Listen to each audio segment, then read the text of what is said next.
frustrated sometimes," she trailed off. "You too."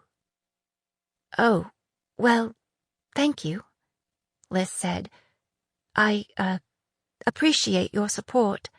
I didn't get to congratulate you personally on your engagement.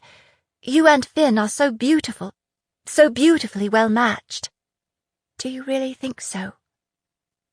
From the expression on Juliana's face, it seemed she really cared what Liz thought.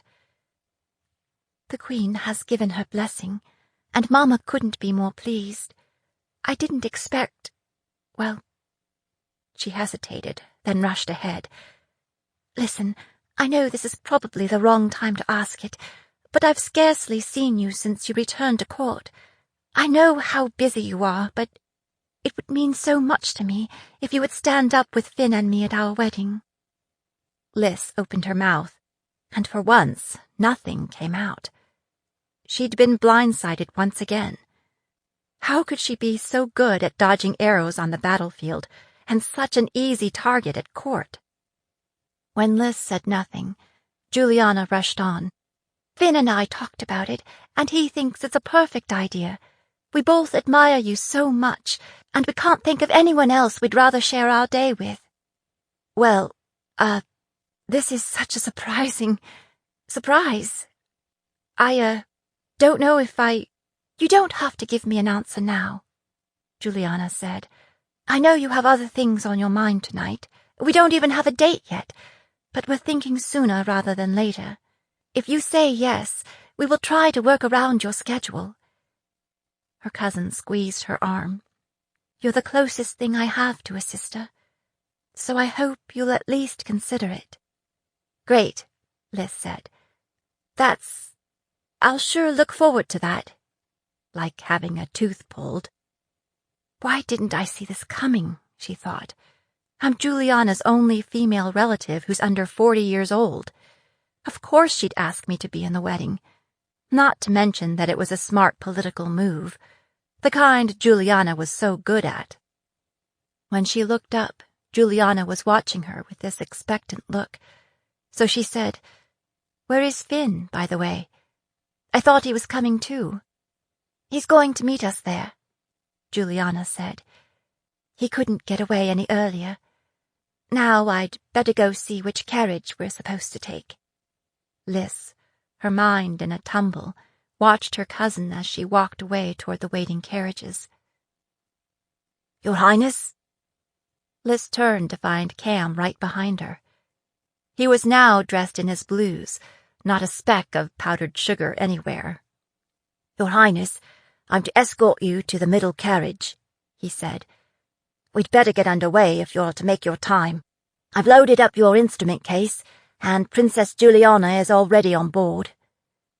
Looking forward, Liz saw that the middle carriage was surrounded by more grey wolves on horseback. "You haven't seen Shadow, have you?" He shook his head. "No, Mum.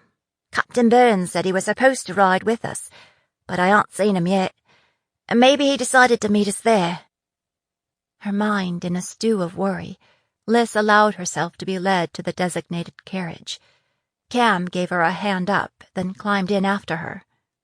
"Captain Burns said I should ride inside," he said, as if feeling the need to justify his presence. "Talbot will be riding alongside." "Great," Liz said automatically. "That's great." Cam settled in next to Juliana on the opposite seat, but Liz scarcely noticed. I shouldn't have pressured Shadow to perform at this concert, Liz thought. The last thing he'd want would be to get up in front of people so soon after Aspen's death. He's the kind who'd want to deal with grief in private. I don't care if I have to perform alone. Just let him be all right. "Alyssa, what's wrong?" Liz looked up to meet her cousin's worried eyes and furrowed brow. "Nothing. Just trying to remember my..." Just then, the carriage rocked a little as someone climbed in. It was Shadow. "Hello, Meadowlark," Shadow said, claiming the empty space next to Liz and setting his basilka between his knees. He nodded to Cam and Juliana. "Sorry I'm late. I hope I haven't held you up." "Shadow!" Liz threw her arms around him. "Thank the Maker. I was beginning to think that you were coming straight from Demon Eye Camp." "I arrived a few hours ago. I thought I should wash the sweat off before I went to temple." He cocked his head. "Are you all right?" "Perfectly," Liz said. I just didn't want to be late. Will your father be here?" He nodded. "We came back together. We've been working on a project." Shadow was clad in leggings and boots, a talisman around his neck. Over top, he wore a fine deerskin morning coat, decorated with aspen trees. He looked Liz up and down, taking in her dress and hair. "Let's hope our music is more in harmony than our clothes," he said. "It will be," Liz said. She dug in her carry bag and pulled out her set list. "Now, let's make sure we're singing off the same sheet. What do you have?" Their duets were songs they'd been singing their whole lives. Shadow had brought 2 new compositions for his solo pieces, so he had been writing music while he was away. It was just like old times, heads together, arguing over music. In no time, they clattered over Southbridge and pulled up in front of the temple. Concert-goers, a mingle of the diverse peoples of the Fells, filled the entire street. Wizards and members of the Vale nobility descended from carriages, lighting up the square with their finery. These would-be patrons of the Briar Rose Ministry. Some of them were long-time supporters of the cause. Others, no doubt, were currying favor with the Queen. Apprentices wore the rainbow badges of their guilds, soldiers their dress uniforms. Clanfolk were well represented too, clad in traditional finery. Now, at the end of the marching season, some had descended into the Vale for their semi-annual visits. Music, dance, weddings, funerals, and politics were the only things that could bring them into a place they considered the Flatlands. Southbridge and Ragmarket parents herded children forward, dressed in their best and sometimes only clothes. Their blue-jacketed guards directed the carriage driver around to the less crowded alley behind the temple, where Liz and her companions could enter via the back door. Just inside, Finn and Hadley were waiting for them. He and Juliana embraced, as if it had been months and not hours since they'd seen each other. "I'm sorry I couldn't ride along," Finn said. "I seem to have too many people running my life these days. My father has absolutely no sense of urgency when it comes to anything other than war and politics. Lord Vega is the same with regard to the healing service." He kissed Juliana again, and then again. "Hey, Liz," Hadley said, as if to draw her attention away from the kissing. "Is that a new dress? I don't think I've seen you wear that before." Liz examined Hadley's face for any sign of a smirk, but saw none. "It's Aunt Melanie's," she said, resisting the urge to yank at the fabric. Hadley looked a lot more comfortable in her leather breeches and silk shirt, a mariner's sash at her waist. Hadley studied her. "You should wear dresses more often," she said, stroking her chin, nodding thoughtfully. "Quit shoveling it, Hadley. You know I didn't say that dress," Hadley said, grinning. "Just dresses in general." It seemed that Finn and Juliana were done kissing, because Finn broke into the conversation. "We need to go sit down," Finn said, "but we're going out after. Do you want to come with us?" We, meaning Juliana and Finn? 3 would definitely be a crowd. "Well, I'd love to, but I actually promised Hadley I'd—" "Hadley, you come too," Juliana said, her happiness sloshing over the 2 of them like a rogue wave. She turned to Shadow. "What about you, Shadow? Do you have plans after the concert?" Shadow hesitated. "No," he said, "but I don't want to." "Please come," Juliana said. "I need to find out what you've been seeing and hearing out east." "No working," Finn said, rolling his eyes. "Only playing. The more the merrier." "The more the merrier," Liz said, thinking that at least the happiness would be diluted a little. "What do you get when you mix giddy and grieving?" "Right, it's settled then." Finn took Juliana's elbow. "We'd better go, before we lose our seats." And the two of them walked away, arm in arm. Backstage, the assembled players bubbled like a pot coming to a boil, with dancers in costume darting this way and that. Speaker Jemson hurried past, looking harried, pursued by 3 dedicates who were bombarding him with questions. When he saw Alyssa and Shadow, he said, "Thank the Maker," and crossed something off on a list. "Trying to organize this thing is like herding Fell's cats." Liz peeked through the curtains and saw that the sanctuary was crowded already, with chairs set up on every level surface. Security was tight. Blue-jacketed guards were stationed in the balconies and at the entries, and were peppered throughout the front few rows. "All right," Speaker Jemson said. "We'll open with a prayer, then the handbells, then the choir, and the temple school dancers.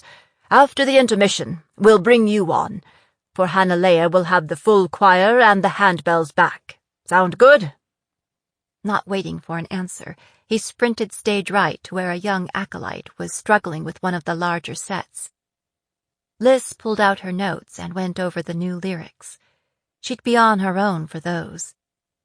The crowd was growing more restive, and Alyssa knew it must be close to 8 o'clock. Overhead, the bells in the tower began to sound, signaling that it was showtime. Somehow, miraculously, through divine intervention perhaps, all of the musicians and singers were in place, in costume, ready to go when Speaker Jemson walked out to the front of the platform. "One thing about working in a temple," he said, looking up into the bell tower, which was still resonating. "You always know what time it is." 13.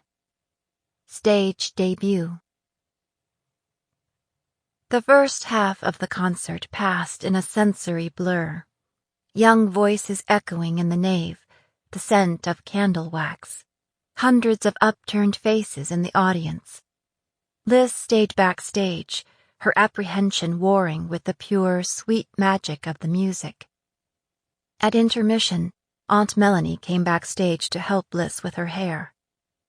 Melanie unraveled Liz's usual thick braid and arranged her hair in a soft twist on the back of her head, so it showed off her long neck and her grandmother Mariana's diamond earrings, another loan from Aunt Melanie. "You should wear your hair like this more often," Aunt Melanie said. "It's very becoming."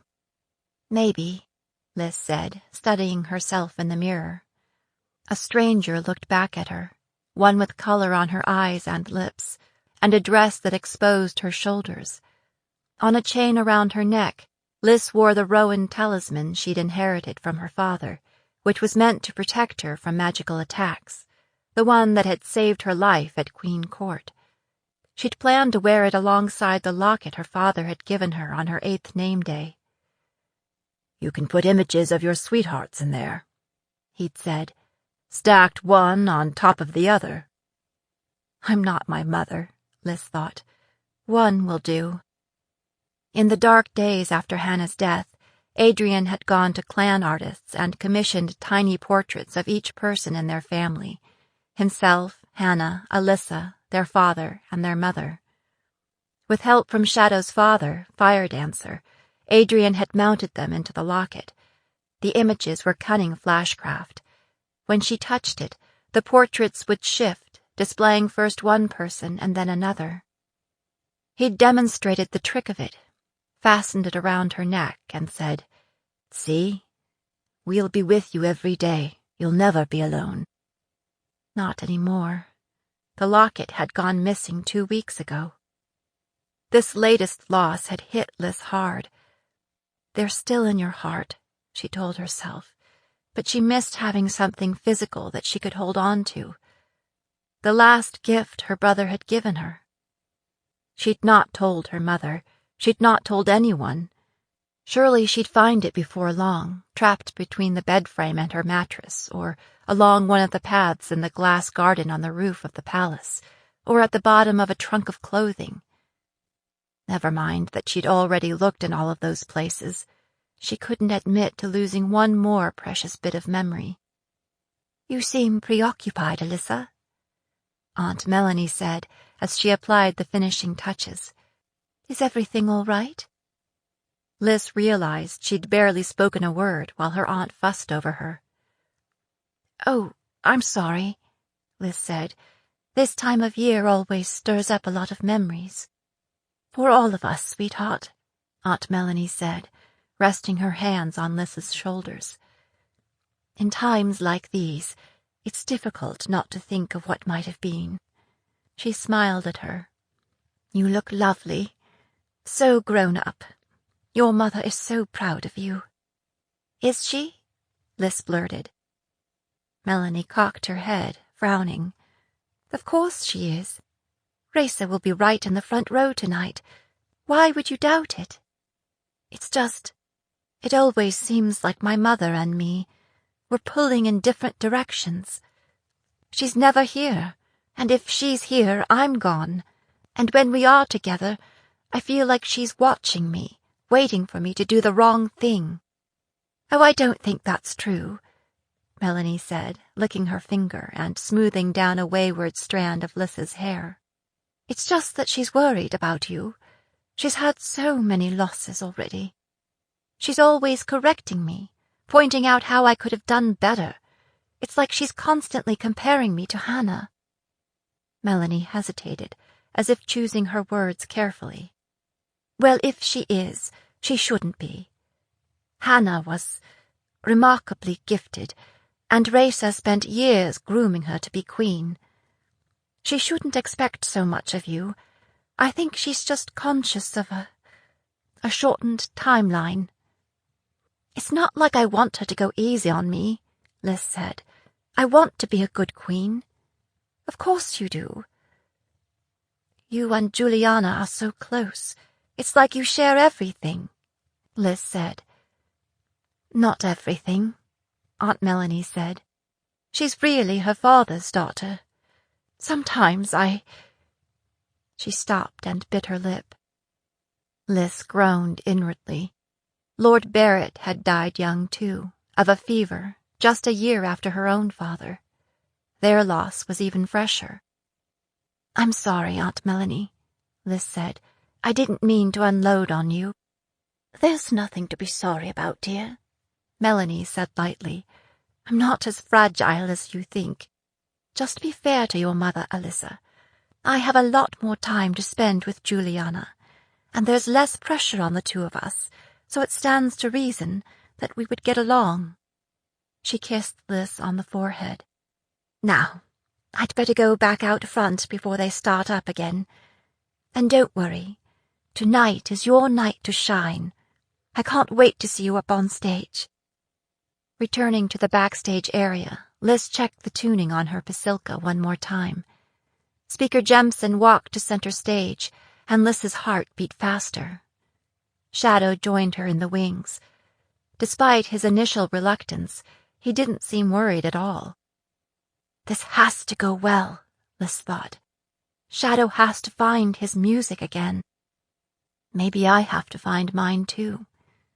So many important things have been pushed aside by this war. And now, as promised, we have a special treat in store for you. 2 stellar musicians who trained right here in the Temple School. 2 musicians who represent the diversity of our students, on stage together for the first time. Rogan Shadow Dancer and Her Highness Alyssa Anna Raisa, known as Meadowlark in the Uplands, the heir to the Grey Wolf throne. As if in a dream, Liz followed Shadow onto the stage, keeping her eyes fixed on her feet so she wouldn't stumble. Also so she wouldn't see who was out there, beyond the wizard lights that lined the edge of the stage. Their entrance was greeted with a roar of approval that rolled over her like ocean waves. When Liz raised her eyes enough that she could look over the edge of the stage, she saw that the 2 front rows were filled with a gaggle of temple students of varying ages. Behind them, her mother, smiling up at her. Captain Byrne, Shiloh Trailblazer, Micah Bayard, Aunt Melanie, Finn and Juliana, General Dunedain and the healer Harriman Vega. Filling the other rows, a quilt of faces of all colors, all ages, and every social class. Sasha and Cam stood stage left and right, scanning the crowd for signs of trouble. Liz saw other spots of blue scattered throughout the sanctuary. As Liz and Shadow launched into the opening notes of Upland Dancer, the familiar magic of music calmed her down. When she looked over at Shadow, he had his head back, his eyes closed, as if he were far away, but he never missed a note. As he played, some of the tension in his shoulders eased. Following Upland Dancer, the melancholy Summer Vale left people lost in wistful memory. But then the rollicking Baston Bay brought the crowd alive, with clapping and impromptu sing-alongs. Liz and Shadow faced off and sang the call and response between the innkeeper's daughter and the ship's captain, bringing cheers and laughter and catcalls. She'd forgotten the simple joy of making music. It was already time for Shadow's solos. Liz sat to one side so she could watch both him and the crowd. I call this bittersweet. Shadow never offered much of an introduction on stage. Either the work delivered or it didn't. In his case, it always did. The words and music captured the brilliant anguish of love and loss. It was as if he was reflecting back the shared experience of the queendom. There were few in the audience who had not lost a loved one in this never-ending war. Liz looked out at the crowd and saw tears running down her mother's face. When the applause died down, Shadow said, "Aspen Autumn." This one was an instrumental eulogy. The sweet runs of notes calling to mind the glitter of golden aspen leaves in the wind. And then it was time for Liz to step out front. She stood resting the base of her instrument on the floor. It has been far too long since Shadow Dancer's music has been heard in the mountain home. I am humbled to be sharing a stage with him. Let's encourage him to keep writing and to keep sharing it with us. This was met with noisy enthusiasm. When it ebbed, Liz said, "My name is Alyssa Anna Reza, known as Meadowlark in the uplands. I am the second daughter of Reza Anna Mariana and Han Sulalger. I'm going to sing about love and war tonight. First, a song I wrote about people who had no business falling in love. It's called The Raven and the Rose." She slung the strap of her basilka over her shoulders, set her feet, and began to play. Trying to ignore the crowd in front of her, she kept her eyes on her fingers as they traveled over the strings. She'd written the song in the style of the timeless ballads sung by traveling minstrels, ballads that were easy to learn, that grew and changed as they passed from hand to hand. It was the story of the clever raven, Han Alister, and how he found a home in the briar rose's heart, despite her many thorns. Liz had hesitated to write it, and then to share it, because she worried that she wasn't the best person to tell this story. Both because she wasn't good enough, and because it wasn't her story to tell. By the time she reached the last chorus, Shadow had joined in on the basilka, and everyone in the sanctuary was on their feet singing along with her. The song ended to thunderous applause and foot-stomping. Alyssa looked down to see her mother smiling, still dabbing at her eyes. And she wasn't the only one. It took a deal of time for the audience to settle enough for Liz to be heard over the ruckus. "I wrote this next song because sometimes love is not enough. Sometimes you have to take the fight to your enemy. It's called Children of the North." She began with a measure or two of wild upland notes, and then began to sing. We are children of the North, born among the trees. We will not take the collar, and we will not bend the knee. We will fight you in the winter snows, and in the summer mud, and the slopes of Honolea will be watered with your blood. We are children of the North, and we do not fight alone. Our mothers fight beside us to protect the mountain home.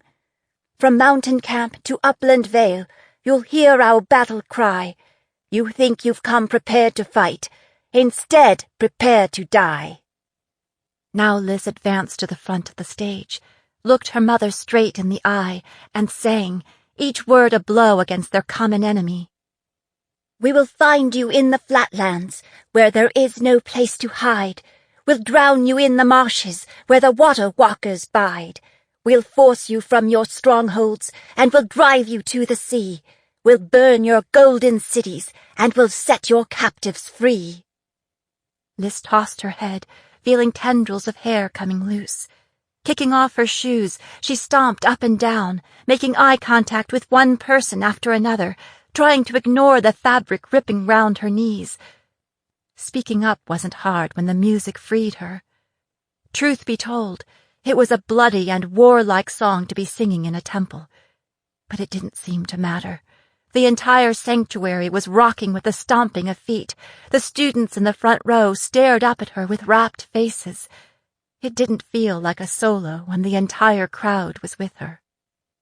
We are children of the North. This time we fight as one. Wizard, clan, and vale folk, our daughters and our sons. We are not made of flesh and blood. We're honed of steel and stone. We will raise another mountain, and we'll build it with your bones. The clamor of the crowd reverberated off the stone walls, echoed against the cavernous ceilings, and resonated in her bones. Shadow joined hands with her, and they stood side by side. Liz heard wolfish yips and howling, and looked up to see that almost the entire balcony was taken up by her salvo. It was some time before the crowd quieted enough that they could move on to the finale. It was Honolea's Lament, a traditional ballad of the high country, sung by the full choir, with Shadow and Alyssa on Basilka. The audience stood again and sang along. Now tears were streaming down Alyssa's face, too, but she didn't care. This, she thought, this is what I've been trying to say all along. When the song was over, nobody seemed to want to leave, but all stood, arms joined, swaying, still singing the refrain, howling or shouting, "For the Queen! And for the Grey Wolf! And for the Staff and Flash!" That being the High Wizard's signia.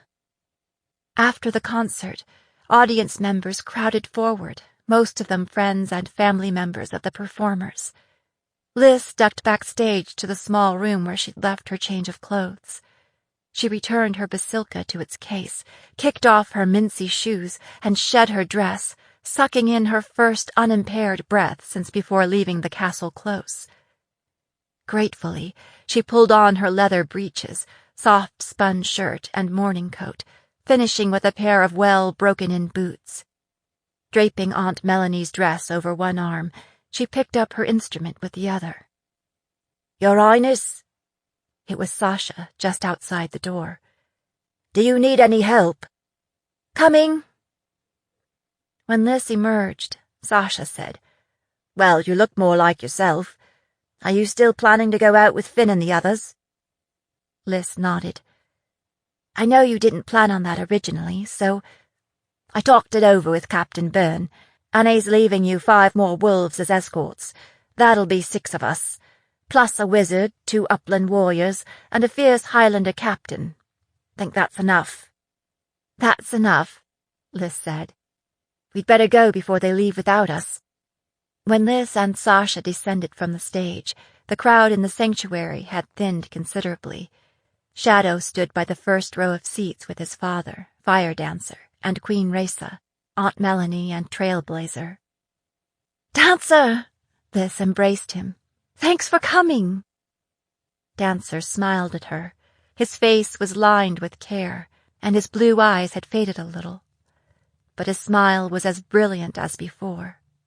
It's not often that so many of my old friends are all in one place." Shadow looked Lys up and down, taking in her transformation. "That didn't take long," he said, grinning. "Alyssa," her mother said, her cheeks pinked up with emotion, her eyes bright with tears. "I had no idea. I never imagined that you could. That was remarkable. I had forgotten what a pleasure it is to hear you sing and play." "Me too," Lys thought. "I'm so glad you came," she said. And then, cheeks burning, she added, "I hope you didn't feel like I meant to embarrass anyone by making a political statement up there." The Queen smiled. "Alyssa, we won't always agree, but when you speak, it is always worth hearing. I am so glad that I did not miss it." "Meadowlark," Trailblazer said. "Your anthem reminds me of a demon eye battle dance. It stirs the blood in the same way. Do not be surprised if you hear it echoing through the spirits this spring." Captain Byrne appeared, snow dusted over his shoulders and hair.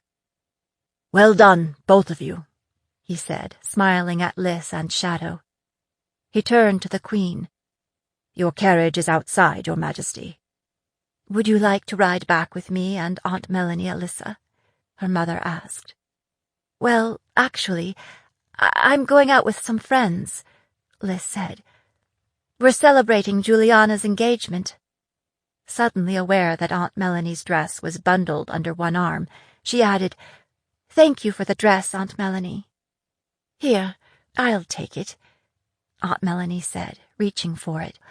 "It looks like your hands are full." Her mother came up on her toes and kissed Lys on the cheek. "I am so very proud of you, Alyssa." She paused. "Don't stay out too late. We have a breakfast meeting tomorrow, early." She hesitated, then couldn't seem to resist adding, "And be careful. It's the dark season, and the wolves are running." "I will, Mama." Lys might ride howling into battle elsewhere in the queendom, but here in the capital she was her mother's 15-year-old daughter. The adults moved on, through the temple doors and into the street. "Your entourage is outside, Meadowlark," Shadow said. "Hadley mentioned something about filthy sea shanties. She said we should bring our basilkas." By the time they emerged from the temple, the crowd was nearly gone, and only 2 or 3 carriages remained lined up across the street. A light snow was falling, making the cobblestones slick, forming halos around the wizard lights. Lys drew her mother's shawl closer around her, clutching the handle of her instrument case in her other hand, doubly glad that she'd taken the time to change clothes. "Bravo, Your Highness and Shadow Dancer," Finn said with a little bow. "You've exceeded all of our expectations." "Which were no doubt low," Shadow said. "We're going to a place called the Keg and Crown, overlooking the river," Juliana said. "Finn's been there, and he says the food's good." "I've been there too," Hadley said. "It's on River Street, which means we'd better walk. You know how narrow that is. I don't think we can bring a carriage through there." 14. The Wooing. When Brian returned from his meeting with the client to the high street, traffic had increased considerably. A steady stream of people converged on the bridge, crossing to the temple close. Now he had time to kill before the concert was over. He could go back to the crib and wait there, out of sight. But he was in no mood to listen to Wax harping on him, and Goose being miserable, and Aubrey giving him the sly eye. Besides, it was filthy in there, and he needed to keep his new clothes clean, at least until after the gig. He was hungry, but he'd spent the coin that Wax gave him. Now his purse and his stomach were both empty. That's when it struck him that there was no reason why he couldn't attend the concert himself. The banner said it was free after all, and he was already dressed up. It would give him something to do until it was time to return to his post. The whole temple courtyard was crowded, and when he got to the front of the line, he could see why. A brace of bluejackets at the door was searching everyone, patting people down, giving everyone a good look-over before they went in. He wondered why. It wasn't hard to get into a temple, as a rule. It was tougher getting out of one. As a precaution, he slid his shiv, his stash, and the locket into the hidey-hole he'd made under the lining of his new jacket.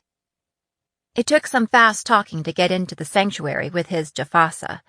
He wasn't about to leave it outside and come back and find it missing. Finally, after a search of his bag and his person, in which they didn't find his stash, his shiv, or the locket, they let him in. By the time he reached the sanctuary, he didn't see an empty seat anywhere. People were still milling around the way they do when they think that a seat will magically appear if they go down an aisle for the 5th time. Brian didn't bother. He found a spot next to one of the temple pillars to the left of the stage. He had to crane his neck to see, and he still couldn't see everything, but he felt lucky to find standing room at all. He could hear muffled voices, and when he put his hand on the stage, he could feel vibrations from people walking around behind the curtain. His heart beat a little faster. He'd spent plenty of time playing gigs in taverns and inns, but never in a venue like this. The inside was painted up fancy-like some place he'd been before that he couldn't remember now. There were greens and winterberry around the windows and along the altars. The stone walls seemed to glow in the light from the candelabra, and the soaring ceilings made it seem like a place where the maker might want to come and listen to prayers and whatnot. Maybe if he had it to do over again, he'd be a dedicate. It seemed like a soft life, except for all the religion. The temple bells sounded overhead, and a speaker appeared center stage to introduce the first act, a mob of littling dancers. Brian could have counted on the fingers of one hand the times he'd been inside a temple, and then it was usually in a classroom or dining hall, not the sanctuary. He half expected someone to boot him out, but people scarcely seemed to notice him, intent as they were on the action at the front of the hall. It was nearly all music and dance, no jugglers or tellers of tales. He couldn't see the dancers so well from an angle, but he could hear well enough. The talent was variable, but enthusiastic at least, and some of the music was the best he'd ever heard. Nobody played the jafasa, of course. He seemed to have that market cornered. The final act was a cove and a girlie, both playing basilkas. The cove looked to be a southern islander, but he was dressed in copperhead style, with his hair done up like one of their warriors. The girlie was big-boned, blonde, and nervous-looking. They looked like they'd been matched up in the dark. The songs were standards, their harmonies rough, but nothing a little more practice couldn't fix. Brian was so caught up that they were halfway through their set when he realized it was time to go. As he began working his way to the back, the haunting notes from a basilka followed him up the aisle, and he had to stop halfway to the back and turn to see who was playing like that. It was the cove half of the duet, soloing on the basilka. Brian hadn't heard the song before, but it caught hold of his heart just the same. Brian stood and watched the uplander through another song. Then that player stepped back, and the girlie stepped forward. She was as long-legged as a colt, and she looked about as comfortable in her slinky gown as Brian was in his new finery. Her hair was a tawny color between brown and blonde, like wet sand or pale ale, and the way it was piled up on her head made her neck look even longer. The audience either knew her or they wanted her to feel at home, because they all came to their feet and roared a welcome that shook the dust from the rafters. What would it be like to get a greeting like that before you even began to play? She straightened her shoulders, lifted her chin, and said, "My name is Alyssa Anna Reza, known as Meadowlark in the uplands. I am the second daughter of Reza Anna Mariana and Han Sul Alger." The crowd roared again, even louder. This stork of a girlie had a shitload of names that seemed to ping in his memory. Where had he heard them before? I'm going to sing about love and war tonight. First, a song I wrote about people who had no business falling in love. It's called The Raven and the Rose. Her voice wasn't as good as Brion's, and her playing was unskilled next to her companions, but it was her words that caught his ear. The song was a love ballad, and the lyrics were like nothing he'd heard before. Raw and honest, simple and yet true. They told a story of star-crossed lovers who changed the world to make it a place where they could be together. Brion was cynical about lovers and love songs, but this one put him down on his back with an arrow in his heart.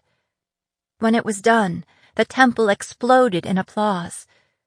Brion stood like an island with people crying all around him and embracing each other like it was a story they'd all had a part in.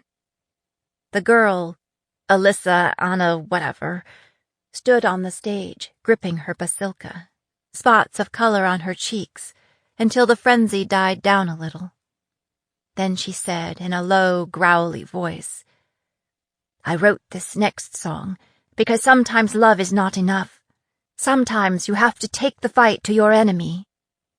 The song was called Children of the North, and it was a battle cry. She sang it in a fierce, proud voice.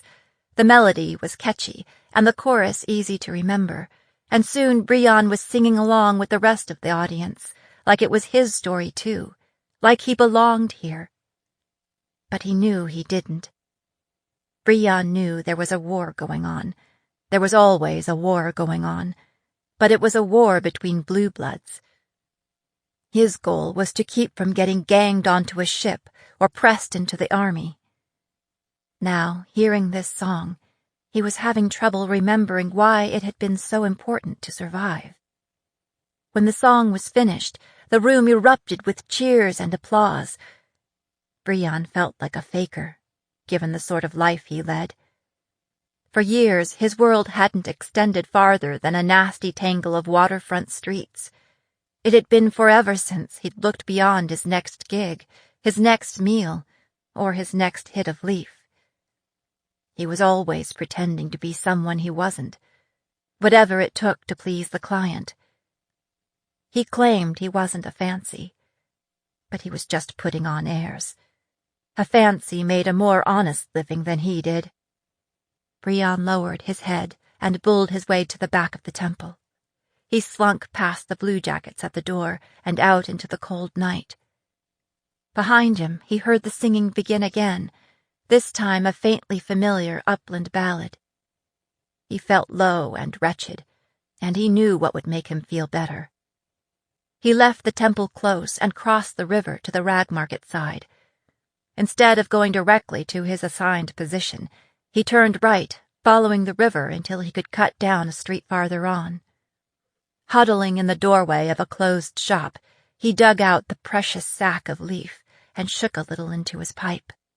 He stepped back out onto the street, reached high, and lit the pipe from the wizard flame in the lantern overhead. The more he smoked, the more he realized that he'd been right all along. It didn't much matter to him who was in charge. His life wouldn't change either way. His life was a whole series of todays with no guarantee of tomorrow. A few minutes later, he was on his way back toward the bridge, the magic of leaf rocketing into his fingers and toes, ready to step out of his tawdry skin and into his role. The concert must have ended while he was otherwise engaged. People streamed past him, mostly families that had walked in from the surrounding neighborhoods. People were buzzing about the music and the dancing and how amazing it all was. Some of the children were in costume, so they must have been up on stage themselves. Brion set a cup on the ground in front of him, seating it with a few steelies, then leaned against a building, his foot propped against the stone wall, his jafasa resting comfortably on his knee. Lost in a pleasant euphoria, he adjusted the tuning, the people around him a smear of color and movement. He ran over the set list in his head, one love song after another. Digging into his pocket, he pulled out the girlie's pendant and dropped the chain over his head, sliding the locket under his fine linen shirt so that it rested on his bare chest. How long had it been since she'd worn this? Closing his eyes, he pressed it against his skin, picking through memories, dreams, and desires, looking for the melody that would resonate with her. Her music was elusive as a fell's deer, complex as the sea air, a mingling of love and loss, courage and fear, sorrow and joy and anger. What had been, what was, and what could be. 3 notes with an odd dissonance to them, 3 strands woven together, stronger than any one of them, raw, unfinished, feral, changeable as a spring day. Maybe it was the leaf. It was probably the leaf. But he fell in love with the girlie's music before he ever set eyes on her. He wouldn't know if he truly had it until she came, and he played it for her. In the meantime, he launched into his set list of tavern songs and drinking songs and love songs that he no longer believed in. When he began to play, the coins piled up quickly. They always did. Some people lingered a while to listen, murmuring softly among themselves, like they were still in temple, and others shushing them. Couples, old and young, held hands and smiled. At first the sidewalks were crowded, but the numbers dwindled gradually, and still the girlie with the shawl did not come. Brian felt a prickle of doubt. His client had seemed knowledgeable about what she would be wearing and where she would be walking. But maybe he had been mistaken, or maybe she had changed her mind. Or maybe Brian had lingered too long with his pipe and he'd missed her in the early crowds. He kept waiting, kept playing and singing, though now the streets were all but empty. Disappointment burned in his throat. He shouldn't have gone off for a hit just as the concert was coming to a close. That was his mistake, the latest of many. Since he was in no hurry to go back to their crib and face Aubrey and Wax and Goose with empty pockets, he kept on waiting, looking around to see if he could spot the client lurking nearby. He didn't see him, but as he scanned the area, he thought he saw movement on a nearby roof. When he focused in, he saw nothing, so maybe the leaf was playing tricks on him. It was snowing harder, and the wind was finding its way through his clothing, and it was more and more difficult to stand in one place and play with his breath coming in clouds and his fingers stinging from the cold. Maybe it was time to accept the fact he'd messed up. Again. There'll be other gigs, he told himself. Better ones. Just then, he saw a group emerge from a nearby tavern and head his way. They looked to be about his age, and they were laughing and jostling each other as they came. As they passed in and out of the light from the bridge buttresses, he squinted, trying to get a good look. It was an odd mingle of people. 2 were dressed in clan garb, 3 wore temple dress-up, and the others were all bluejackets. Brian guessed bluejackets enjoyed a drink and a bite as much as anyone, but he saw no green-gowned girlie among them. Something about the group reminded him of the song he'd heard in temple, the one that had made him feel guilty. We are children of the North, this time we fight as one, wizard, clan, and vale folk, our daughters and our sons. The locket warmed against his skin, drawing his attention. Startled, Brian fingered it and took a second look at the group walking toward him. That's when he saw her. One of the 2 in clan garb was carrying an instrument case and wearing the shawl the client had described to him. She was tall, but she had the shawl up over her head, so he couldn't make out her hair color. He felt the magic buzz through him like Stingo, connecting the locket and the girlie on her way to him. This, then, was his target. Here, then, was his opportunity to make a new start. He straightened, took a deep breath, found the chords he'd chosen, and launched into her song. 15. Rag Market Encore. The keg and crown was cozy, with a warm hearth surrounded by wintergreens. Liz pulled the pins from her carefully arranged hair and shook her head, letting her hair fall around her shoulders. That seemed to fit the keg and crown better than Aunt Melanie's twist, as did her leathers. They toasted Finn and Juliana's betrothal, and this time Liz was able to make a gracious show of it by playing and singing Lily of the Vale, a traditional love ballad. At the end, Sasha raised a silent toast to Liz, looking at her over the rim of her tankard. Liz and Shadow played the pasilka, and Hadley sang sailors' songs that were indeed so filthy that the entire tavern stared at first, then joined in. They moved on to marching songs and far away from home songs, and when will this war be over songs. Every so often, they would bang their cups on the table, forcing a kiss from the betrothed couple, who seemed all too willing to comply. Sometimes one song leads to another, and one round leads to two. Liz felt more relaxed and at home than she'd been since she returned to court. That was when the bonging of the Southbridge temple bell across the river reminded her of how late it was. "I have to go," she said, tossing down her napkin. "I never meant to stay this long. I have a meeting at an ungodly hour." "I'm in that same meeting," Juliana said, pushing back her chair. "We'll all go." Liz shook her head. No, stay. I'll take Sasha and Cam and the rest of my grey wolves with me. The rest of you don't have a curfew. We'll take one carriage back from Southbridge, and the rest of you can take the other one back." "Sounds crowded," Shadow said, unfolding to his feet. "I'll go back with you. I'm staying in Kendall House with my father, so it won't be out of the way for me." In the end, they all left together.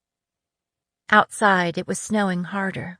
The wind had picked up, and the temperature was dropping as well. Liz pulled her shawl up over her head to keep her hair from whipping around her face. They walked back toward Bridge Street, Cam in front, Sasha lingering to the rear, swinging her head from side to side, looking for danger. Juliana and Finn walked hand in hand, Liz and Shadow behind them, talking softly as the snow came down. They were just turning onto Southbridge when Liz heard it, a strange, ethereal music that seemed to sink its claws into her soul. "What is that?" She turned and looked back the way they'd come. "I don't hear anything," Shadow said. Liz had no idea what kind of instrument it was, but it sounded exotic, otherworldly. The voice of it was high and clear and pure as the Dern water, the kind of melody that ensnares the heart on a first hearing, gets the feet moving and never lets go. "I'll be right back," she said, and took off running, her instrument case banging against her hip. "Meadowlark, wait!" Shadow called, half laughing. "You're going the wrong way." The musician stood on a street corner where Southbridge met the quay, playing a stringed instrument she didn't recognize. He was a slight figure, muffled in a thick cloak, the hood pulled close around his face. A busker it must be, hoping to take advantage of the crowds of music lovers leaving the concert. But there were no crowds now, only Liz. "Liz? Hey, Liz, where are you going?" Now it was Sasha calling after her. Liz turned back toward the others, spotting them partway across the bridge. Then they disappeared as tendrils of darkness snaked toward her, wrapping around her like a shroud, shutting the rest of the world out. She could hear nothing, see nothing. The shadows filled her mind, so there was only Liz, the otherworldly music, and the musician. Liz couldn't help herself. It was as if the music was tethered to her heart, drawing her forward at a stumbling trot.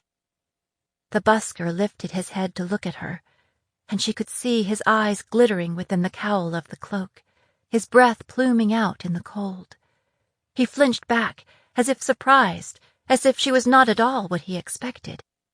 But then, as she drew closer, he seemed to gather himself.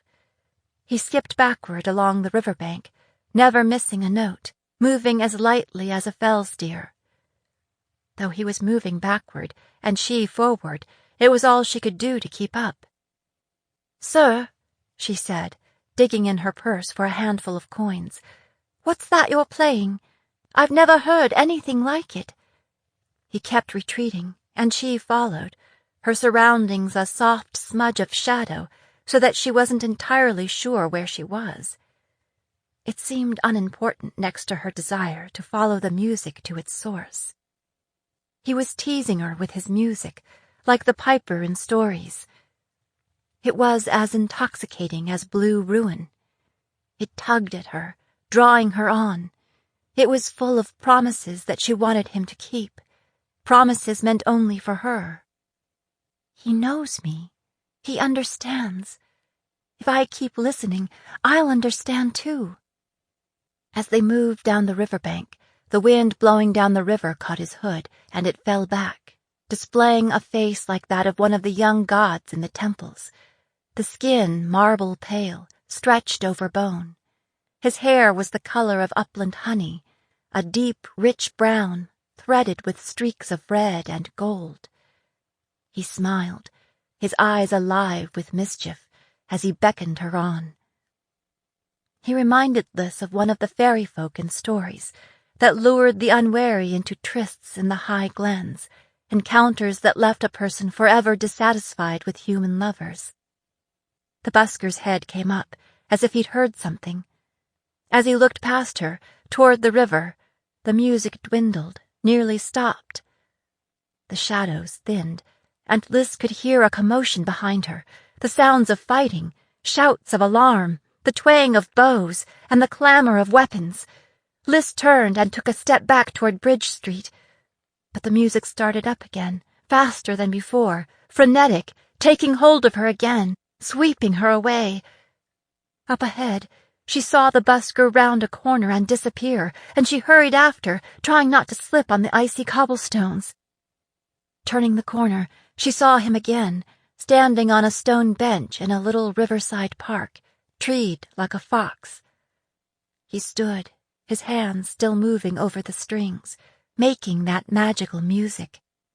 He'd left his instrument case there, sitting open on the bench. "Sir," Liz said, holding up her basilka in its case, "I'm a musician too, and it's just, I've never heard an instrument like that before."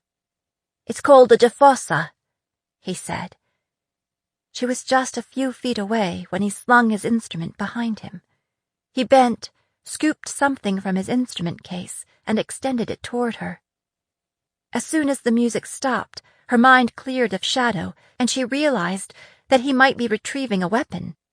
She stumbled several steps backward, groping for her knife, and then she recognized what he was holding. A bouquet of flowers. As if in a dream, she took the flowers from him, bringing them to her nose to taste their scent.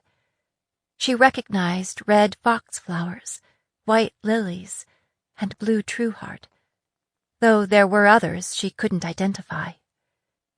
She was momentarily distracted by an echo of memory, the sense that she'd seen them somewhere before. "Were you the one I saw on stage?" he said. When she stared at him, he added impatiently, "Were you the one that sang the song about the northern children?" "Oh," she said, nodding. "Yes." "Your performance was brilliant," he said, getting off an awkward bow. "You were there?" "I was there. It was honest, and honesty is hard to find these days." Then he went back to playing, eyes closed, head tilted back, lips slightly parted, as if the music flowed from some well of magic deep within. "I might as well be honest," Liz said, "because I'm not very good at lying." When he heard her speak, he opened his eyes and smiled. "I know. he said. Then he looked over her shoulder. His eyes went wide, and the music died abruptly. Otherwise she might not have heard the thud of boots on cobblestones, and more shouting behind her. "Look out, Liz!" It sounded like Sasha from too far away. The busker stood as if frozen, ashen pale, shaking his head, until Liz heard a familiar thwack. It sounded for all the world like a... The busker leapt from the bench, slamming her flat onto the cobblestones, sending her basilka flying. He raised his instrument like a shield, and another bolt thudded into the soundboard, sending showers of splinters over her face. Then suddenly, Cam was there, grabbing the busker by the scruff of the neck, ripping him off her and tossing him aside. He shielded her with his body, pushing her toward a low stone wall along the riverwalk that would provide a bit of shelter. A bolt sang past Liz's ear, splashing into the river. And then Cam's body shuddered, and he stumbled. "Cam?" They staggered forward a few more steps. He pushed her down behind the wall and collapsed beside her. "You're hit!" "Yes, ma'am," he gasped. Liz ran her hand over his uniform tunic until she found the crossbow bolt embedded in his right lower back. He hadn't lost much blood, but she had to get him to a healer. She came up on her hands and knees, peering over the top of the wall, scanning the buildings huddled along the intersecting streets. The fire seemed to be coming from there. On a nearby roof, she saw a hooded arbalist calmly reloading his crossbow. He turned, aimed straight at Liz, and released as she dove back into cover. The bolt whined over her head like an angry insect. "It's me they're after," she thought, her mind beginning to clear from the enchantment of the music. The busker had disappeared, but the bolts were still coming, sending chips of stone flying, so there must be more than one. "Heads up, ma'am," Cam said, groping desperately for a weapon. Liz turned. Another assassin was coming at her from the river, a blade glittering in his hand. She was cornered, with no place to go. He'd be on top of her before she could reach the knife in her boot. She tried to push to her feet, but her boots slid on the icy ground and she fell back, hitting her head hard on the wall. As the assassin lunged at her, she was conscious of Cam rolling so he was half on top of her. The assassin landed hard, with an odd grunt, and then blood gushed over her and Cam both. Liz saw a blood-smeared blade protruding from the rusher's back. Cam had found his sword. Only now he appeared to have passed out. She heard running feet and a shout. "For the Grey Wolf! For the Queen in the North!" It was Sasha. But there were more blade men incoming. They were like demons erupting out of the ground. Liz squirmed out from under Cam, groped blindly and found the handle of her instrument case. Desperately, she swung the case at the leading blade man. It smashed into his face with all the force she could summon, slamming him onto his back, the dagger in his hand pinwheeling into the street. She slid her hand into her boot as he rolled to his feet and lunged toward her. He barreled into her, and they both fell to the ground, with the assassin on top, his hands wrapped around Liz's throat.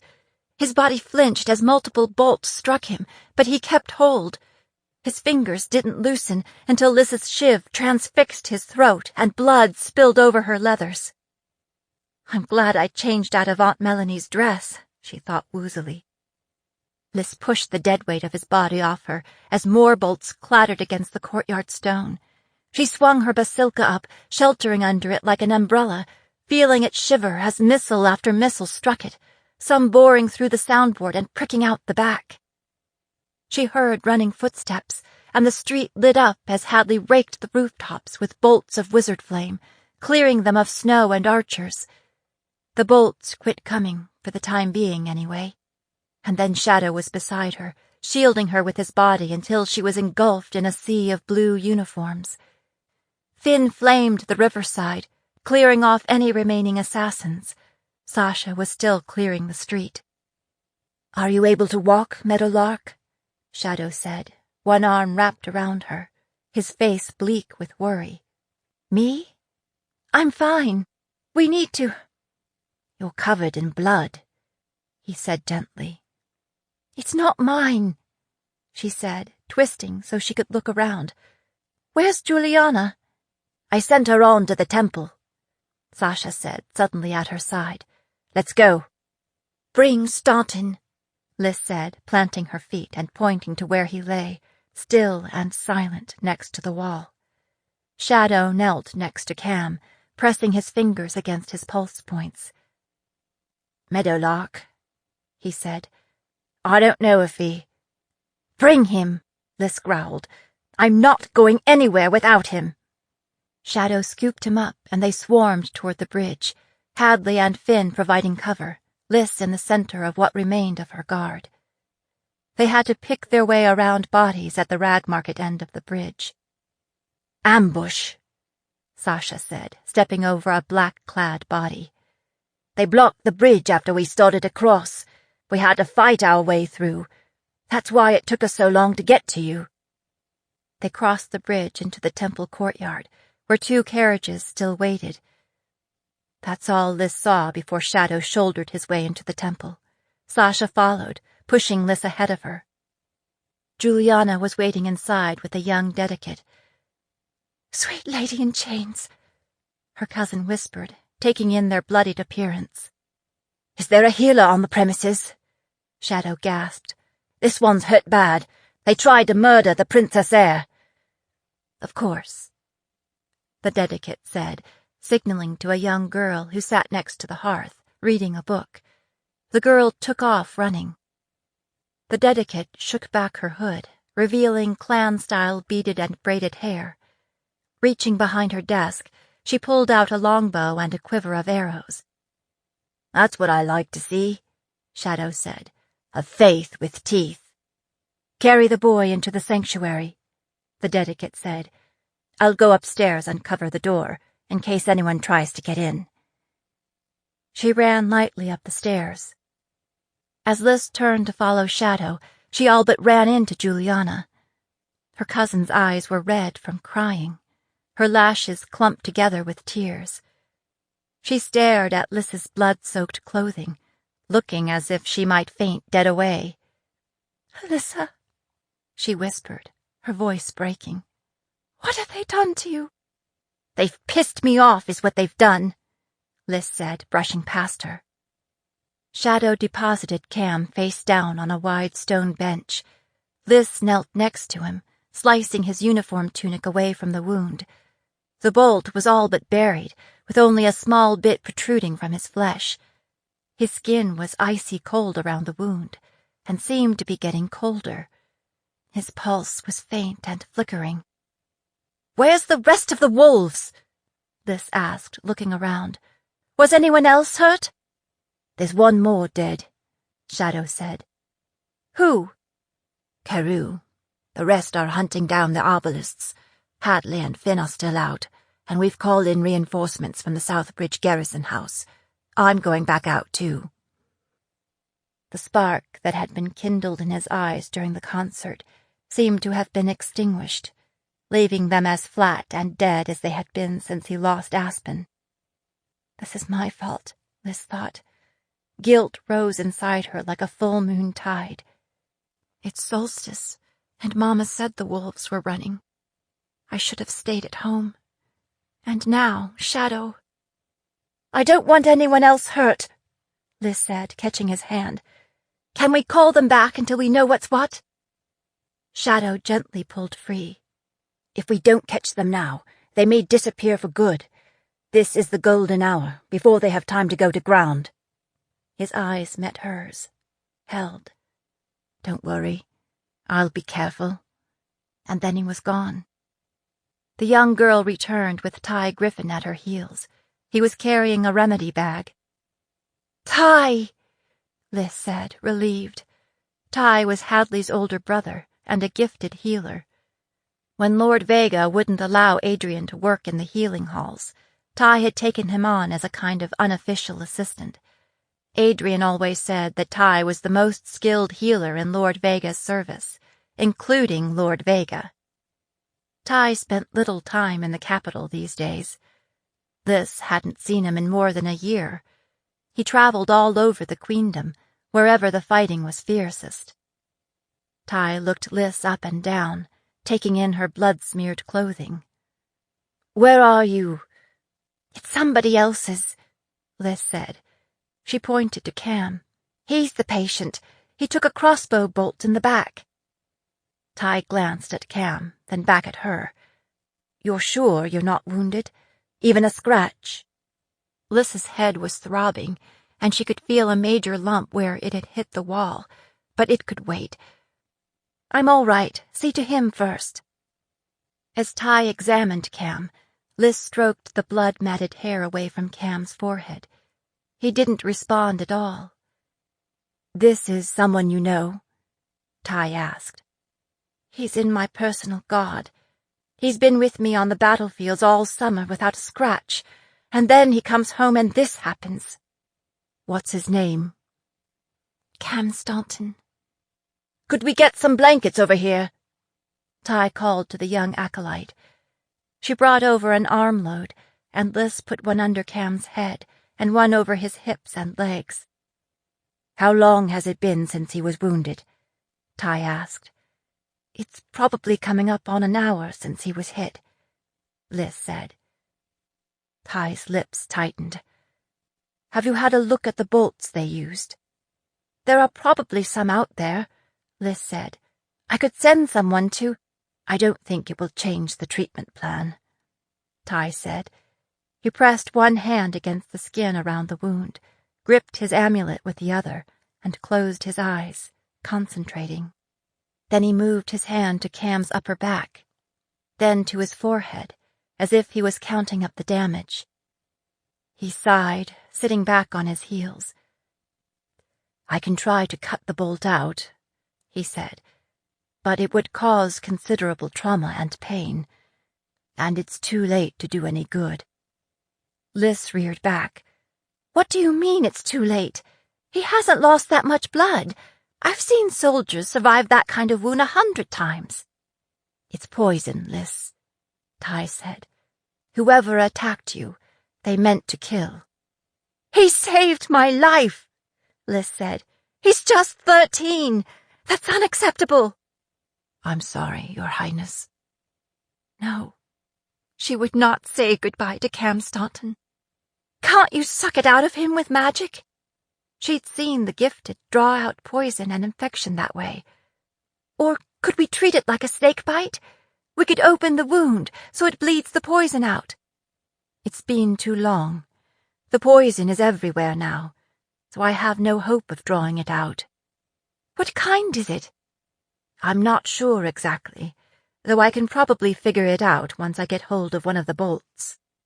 "I'll get you one," Liz said, pushing to her feet. "Once we know what it is, we'll find an antidote." "Liz," Ty said gently, "does Cam have a family? We should send for them." "No!"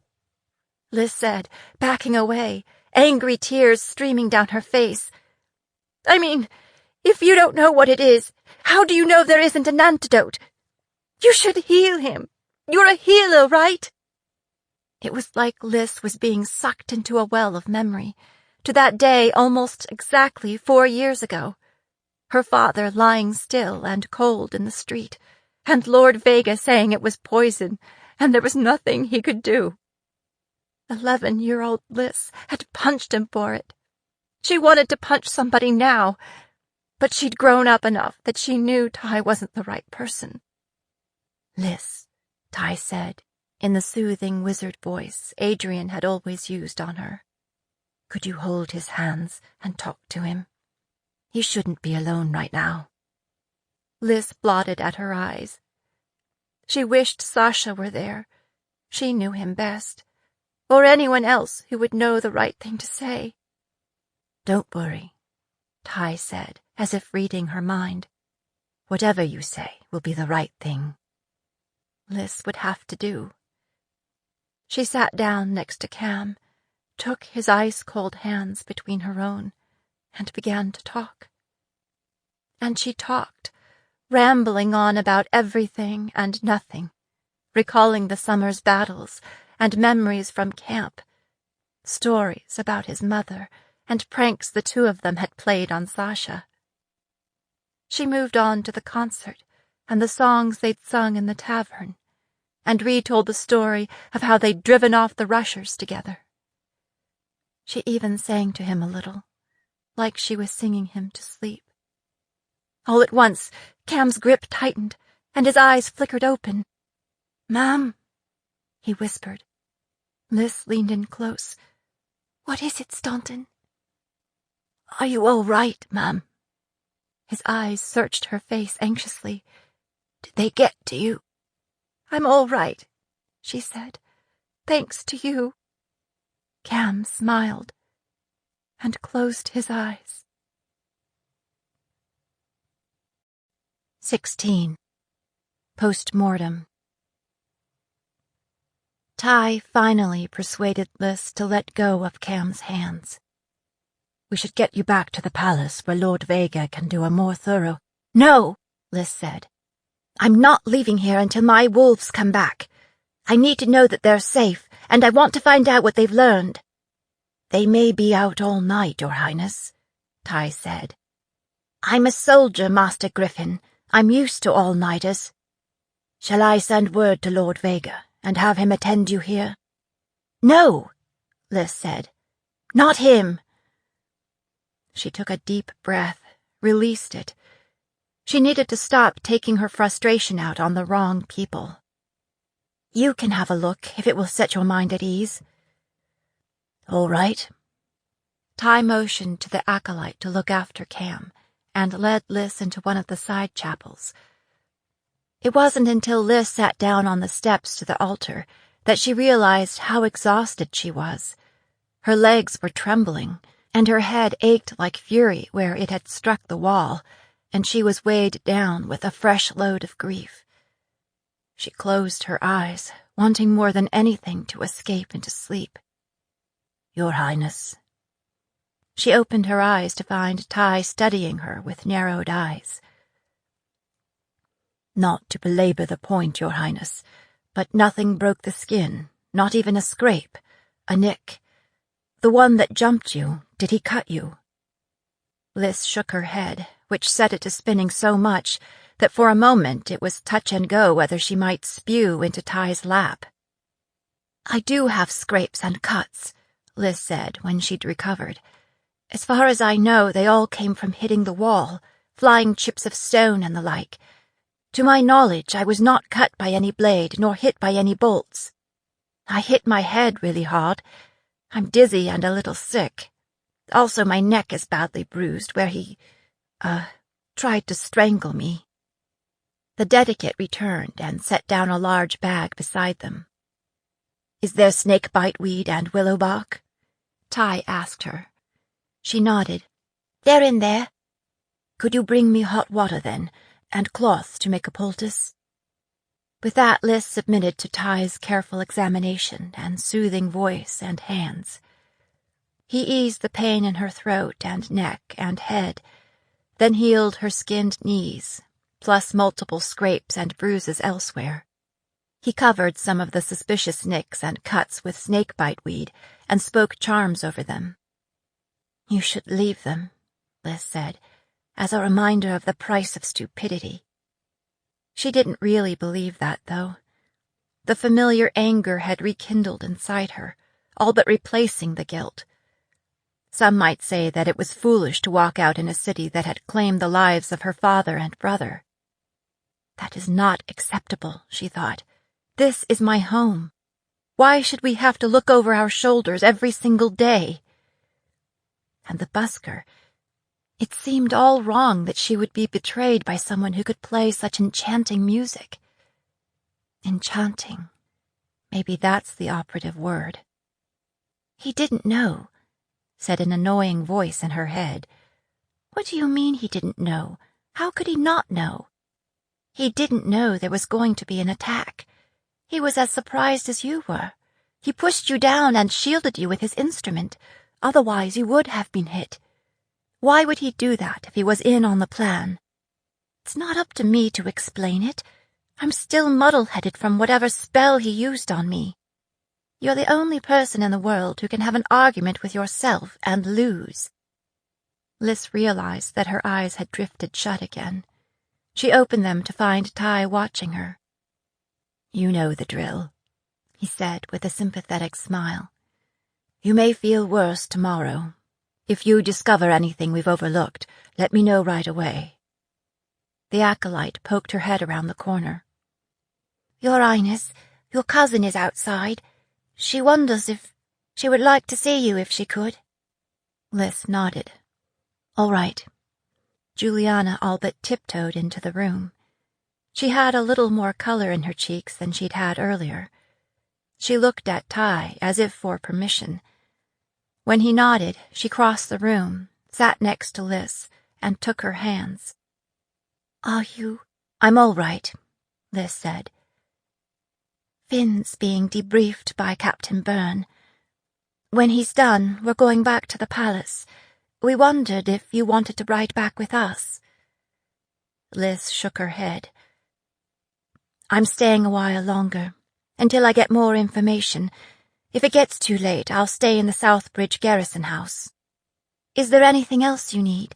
Do you want to make any kind of official statement about the attack? Or would you rather I wrote up something for your approval?" "Let's hold off on that," Lys said wearily. "We'll want to get word to the families of the dead first." Juliana nodded, shifting on the bench. Finally, she said in a rush, "I'm so sorry, Lys. I feel like this is my fault. I never should have insisted that you come out with us. I just felt like we had so much to celebrate." Lys shook her head.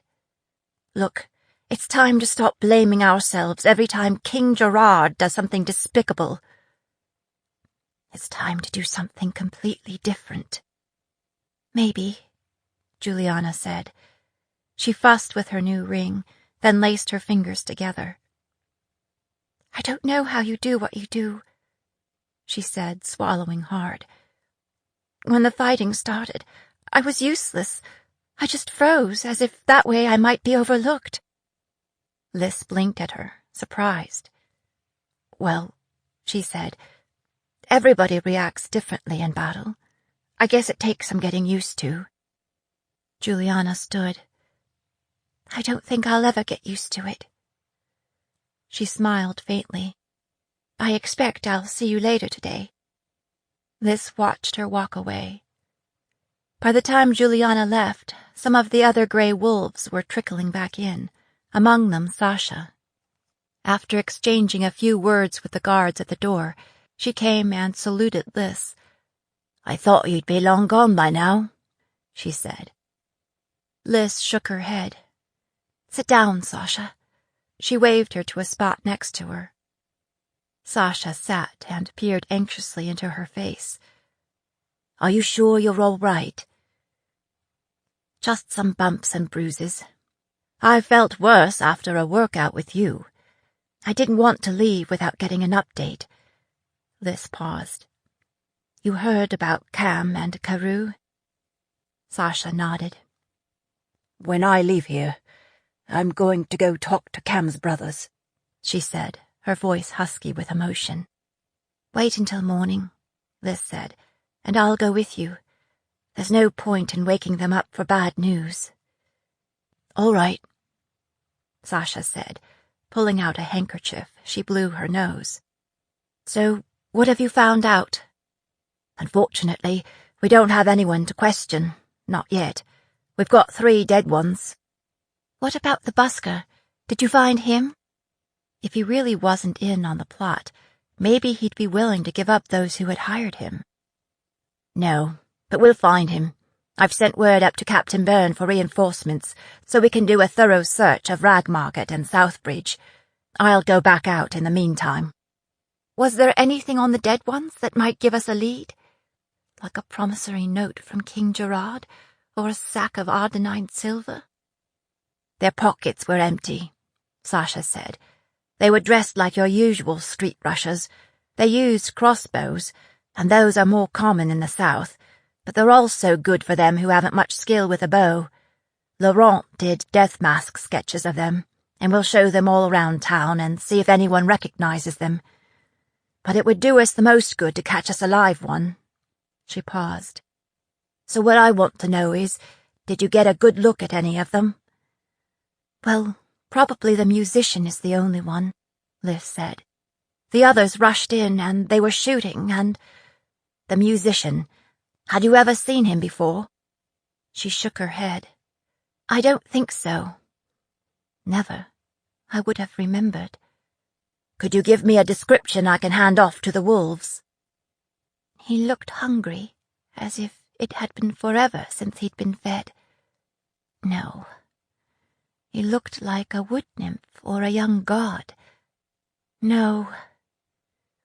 He was the most enchanting boy I've ever seen. No. He was about our age, Liz said, if I had to guess.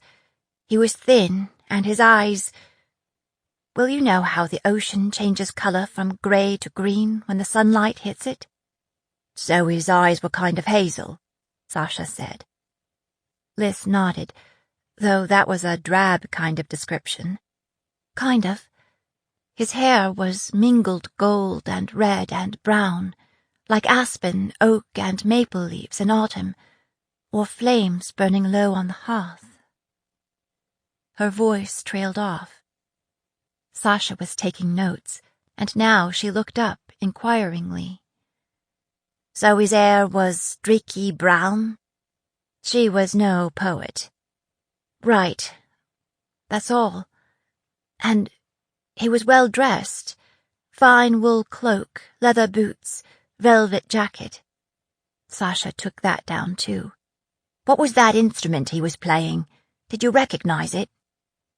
Liz shook her head. I've never seen or heard anything like it. He said it was called a jafasa. Jafasa, Sasha repeated. How do you spell that? I have no idea, Liz said. But the music got into my head, like it was written for me. It was like, when he played, everything else was in shadow. Nothing else existed.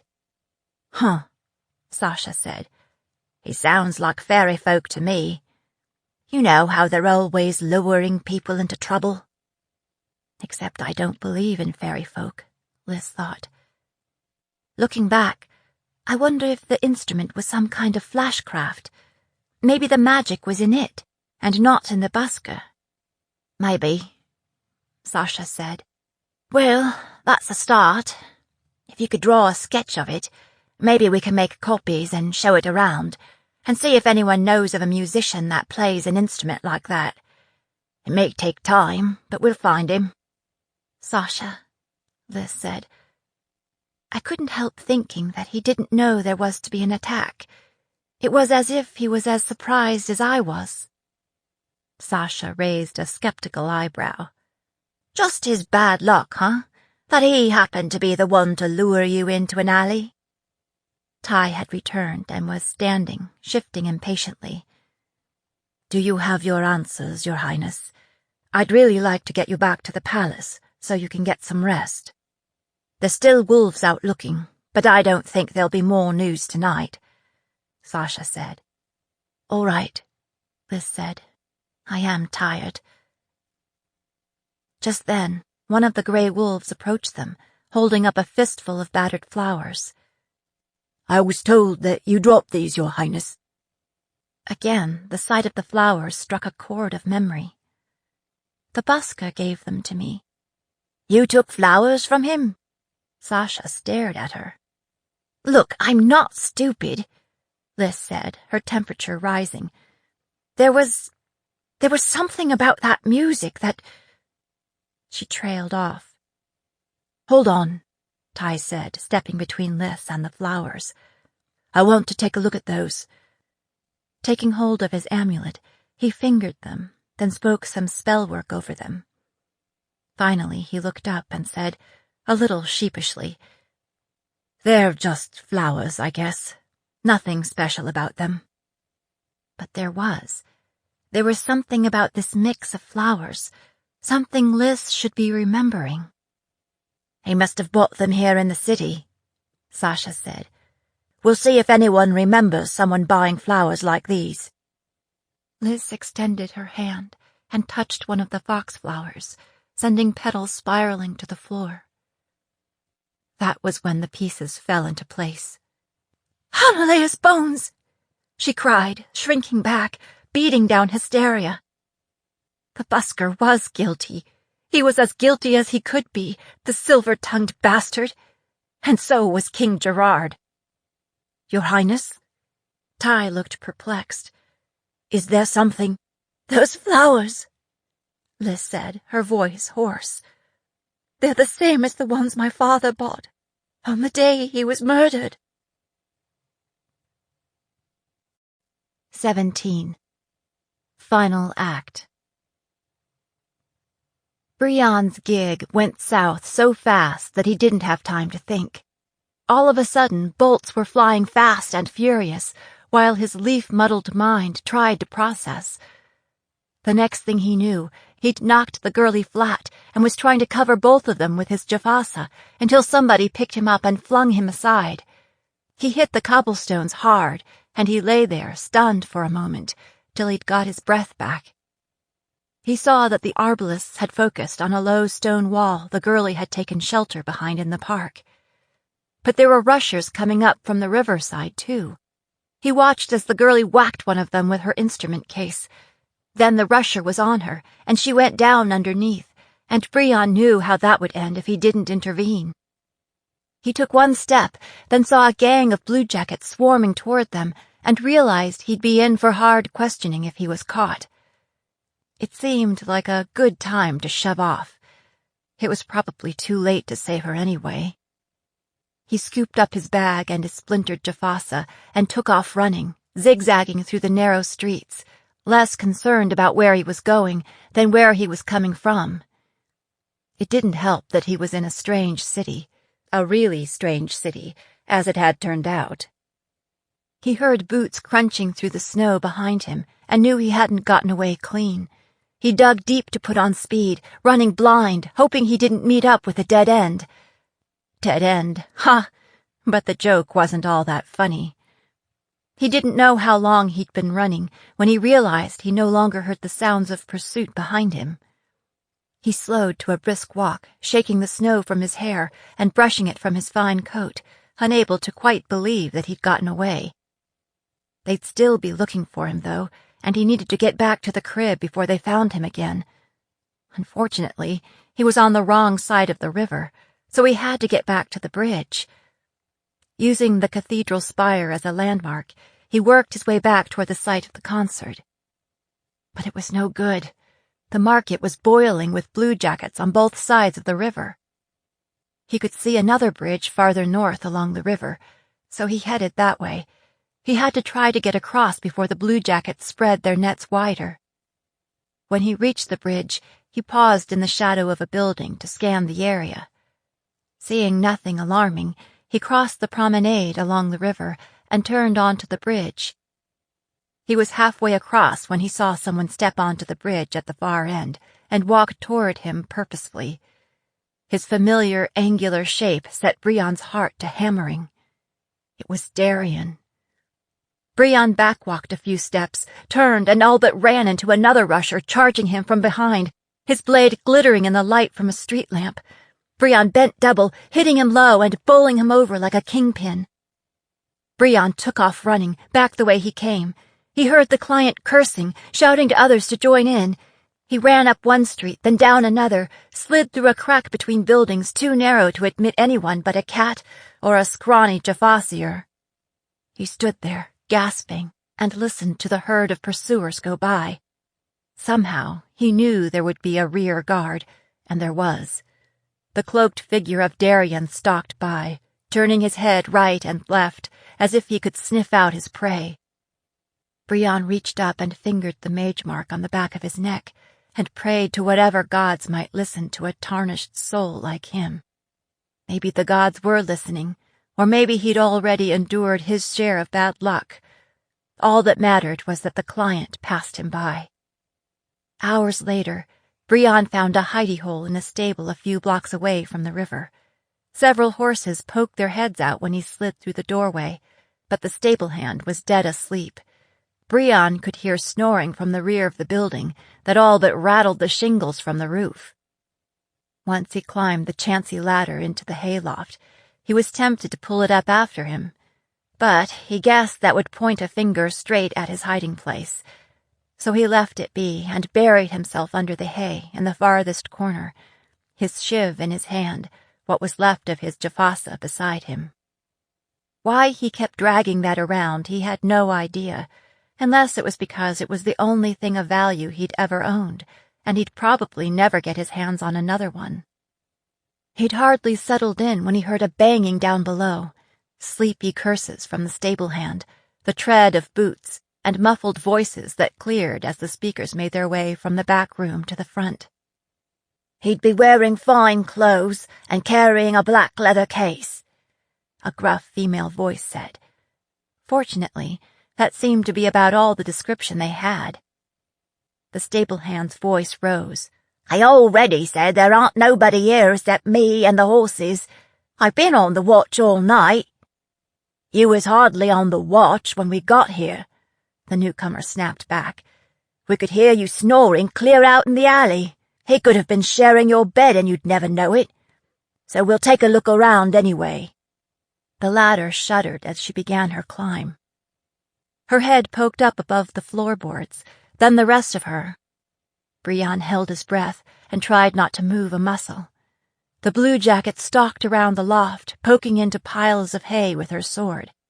Once the blade came so close to his eye, it seemed she might have sliced through an eyelash or two. Eventually, the bluejacket disturbed a barn cat, who screeched so loud that Brion all but soiled himself. Grumbling, the bluejacket disappeared back down the ladder. "What's this boy supposed to have done?" the stable hand asked. "Bastard attacked the Princess Alyssa," the bluejacket said. "Hang on, who?" "He and a whole pack of thugs ambushed her." "Is she all right?" the stable hand asked. The bluejacket shook her head.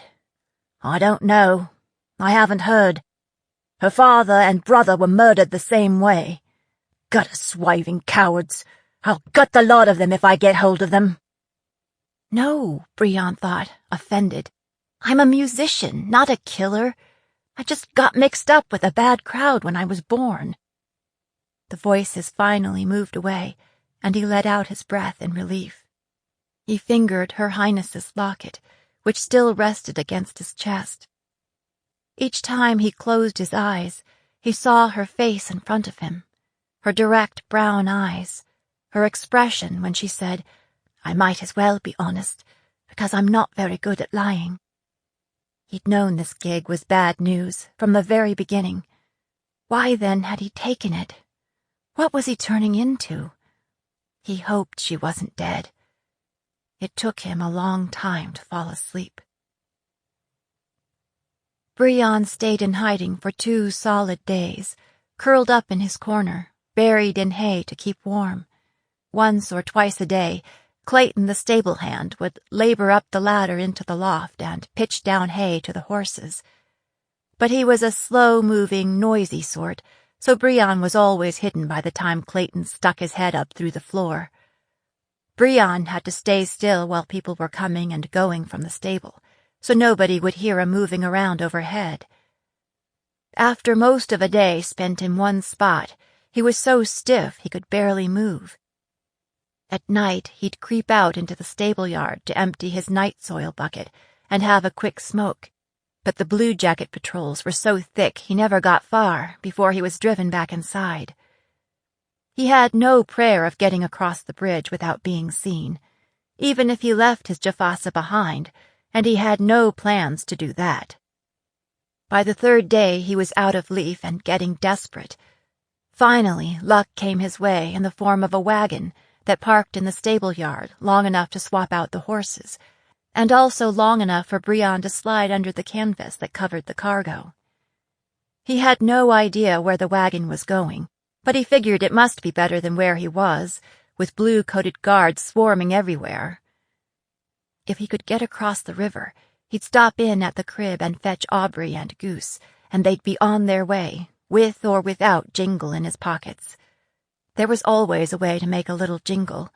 Versatility had always been one of his strengths. The wagon's destination was another market some distance away.